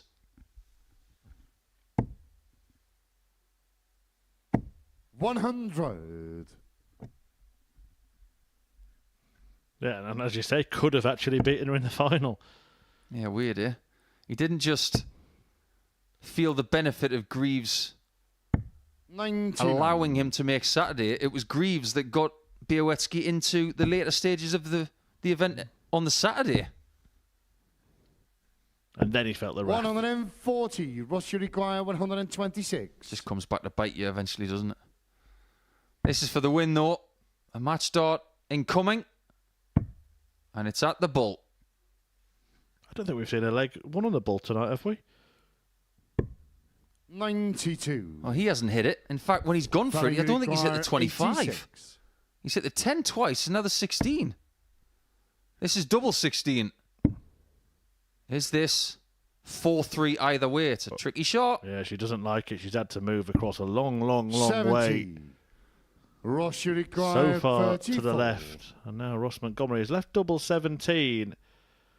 The least aimed for double on the dartboard. He's out of practice on it as well. And he's only just in the single one, but he does get another match start. 26. And he misses another match start. That's 3. Fallon, you require 16. This is 4s. Yeah, that's game short in the 6th. What a big legs Fallon coming up. Sherrock. 7th and final leg. It's Ross to throw first. Game on. It's going to be Monty or Fallon who get the last 2 points of our 25-game day.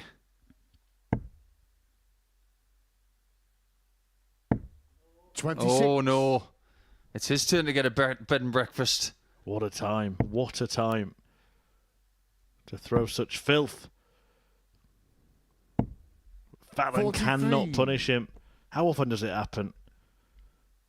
One player misfires, the other follows. Well, he'll get a 180 here, and then Fallon will follow that. 140. Next best thing for Ross. Sherrock switching. With great success. And 134. effectively did match a visit of Montgomery, even if it wasn't the maximum. It's almost like they're playing beat the score darts here. Oh, don't stay on the 60 here. 41. Dart 1 blocked everything. The right thing to do there was switch somewhere else. The stubborn Scotsman made to pay for that bad decision. And Fallon Sherrock makes him pay even further. 180. Timing of her big scores this evening has been on point. Started with 43. Then 5 big trebles from the next 6 darts. 100. Fallon, you Only require 2 more needed 144. for a match shot for herself. Well, she's going for treble 18. 44. That's okay in the end. It's not the worst 44 you've ever seen, leaving the straight ton. She's not happy with it. This has got to be a switch. 60. Had to be treble 18 that shot. 100.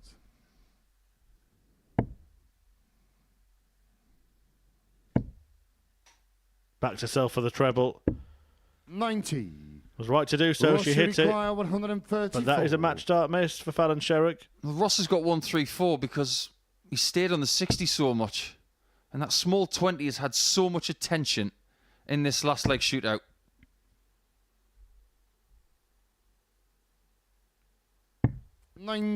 Fallon's forced herself into this position. She's missed the match start already. Montgomery waiting. Big moment. Game shot. And Big match, dart. Fallon Sherrock. Big win for Fallon Sherrock, who ends her evening with victory over Ross Montgomery. She is the boss in this one, and she's looking in a very good position to make it through to finals night and potentially make it 2 female weekly winners on the spin. She takes her tally to 6 points, level with Richie House, and Montgomery ends the evening with just 1 win from his 4 matches, and will have to do much, much better than that tomorrow when the action resumes with this match, which is won by Fallon Sherrock. We will dissect everything we've seen tonight after this short break.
So that is it for tonight in Group B. An interesting evening, Paul. We'll talk through all of the results, and well, Richie Howson and Fallon Sherrock are the two that are going to be the happiest. Very much so. I think 6 points from any campaign to start Group B is a commendable thing to do, but in a group like this, maybe even more so, considering some of the starts of the matches. People have had to dig very, very deep tonight just to make sure that they have points. So when someone like Fallon, who has struggled at times this week but has thrived at other points, the way she has found herself on 6 with Richie, who at times looked bulletproof, that's a great effort. Well, let's talk you through the evening game by game then. Here are all 10 results from tonight. And Fallon Sherrock started as she meant to go on, as did Richie Howson. But Shane McGurk, who lost his first 2 matches, only managed to get that win against Howson in the last leg decider. Things are not looking great for him, particularly after that 4-0 defeat at the end of his night. No, his leg difference looks in a bad way. So when you consider that he's going to have the shift of playing game 8 and game 10 come the end of Friday night, he may have to win both of those games to stand any chance of getting through. It's going to be an uphill task for him. But when you're talking about a leg difference of around about -7, which I think it is at the minute, he's going to need wins by margins against that competition. That's tough. Yeah, it is. One of the players who's been hit and miss tonight has been Ted Everts, and there's been a nice narrative this week of his meetings with Fallon Sherrock, all of them going 4-3, and Fallon for the 3rd time getting the better of him tonight. Yeah, they're just very evenly matched at the minute. I know that Ted's had some stunning stuff here tonight, but he can't deny the fact that he has had chances to beat Fallon this week. The last 2 times they've played, tonight and yesterday, or should I say on Wednesday, because it's now Friday morning, he had chances to win the match, and he didn't take them. And when someone misses, you've got the opportunity to hit. You've got one job to do, and Fallon's done that. What does she need to do tomorrow to get to finals night and leave everyone thinking about the possibility of 2 women winning weeks in a row? It is a possibility because she is playing just about as good as anybody else. She's averaged around 90 in her first 3 games tonight. That was about an 86 in the last one. So if we say high 80s like she was on Monday, this is the kind of stuff that can win a week. It's not out of the question. But as for what she's got to do, I think she'll earmark winning her first 2 games and getting to 10 points and relaxing for the last 2. We had a very interesting interview with Justin Hood earlier. He said he wants 20 points. He wants to get more points in 2 days than Dan Asprey got in 3. I think he's set his stall out for that, and we'll find out what happens there. But Fallon doesn't think about the extrinsic stuff like points, trophies, things like that. It's all about a feeling with her. She feels good, she'll play well, and I'm sure she will on Friday night. And another player who doesn't necessarily go about things in the most spectacular fashion, but is very effective, is Richie Howson. What's impressed you about him tonight? Just the way he's able to carry on with the confident stuff, and he's become a better player than we ever thought he could be. If you put him against these people maybe before he makes his first World Seniors final, you think, is he in a group where he's going to be a bit flummoxed? Is he a good enough player to beat their A game? We're talking about a player that comes into groups like this and we think, is he the man to beat? And at times tonight, he was the man to beat. And Shane McGurk will be thinking, how am I the only person who's beaten him? And how am I bottom of the table because I've beaten Richie Howson? It's a strange group, but we love it. Certainly is. Confirmation of that table then here with Shane McGurk, the pre-group favourite, bottom of it, 2 points, same as Russell Montgomery. Ted Everts right in the middle. We've seen the best and the worst of him tonight. And then Fallon Sherrock and Richie Howson on 6. Right, I'm going to ask you now, I didn't before the action started this evening, but which 3 are you expecting to make it through? It's very hard to call because with the exception of McGurk at -7, a lot of the intricacies of the table can change based on one match result. I've seen a lot from Montgomery that I've liked. I think he might squeeze in somehow, but whose expense? I do expect Fallon to make Saturday night. She's got a great ratio of doing so, and I don't see Howson flapping. So calling the 3 is very, very hard. I don't want to go against Everts because I think after what he's shown us tonight with the 111 average, I think he's more equipped than he was the last time, but I think it could be between Montgomery and Everts. Well, we will see tomorrow. Thanks for today. You get some rest. It's another double session tomorrow, and we hope you can join us here at the Modus Super Series. The action getting back underway from 1 p.m. UK time. We will see you for another double dose of darts.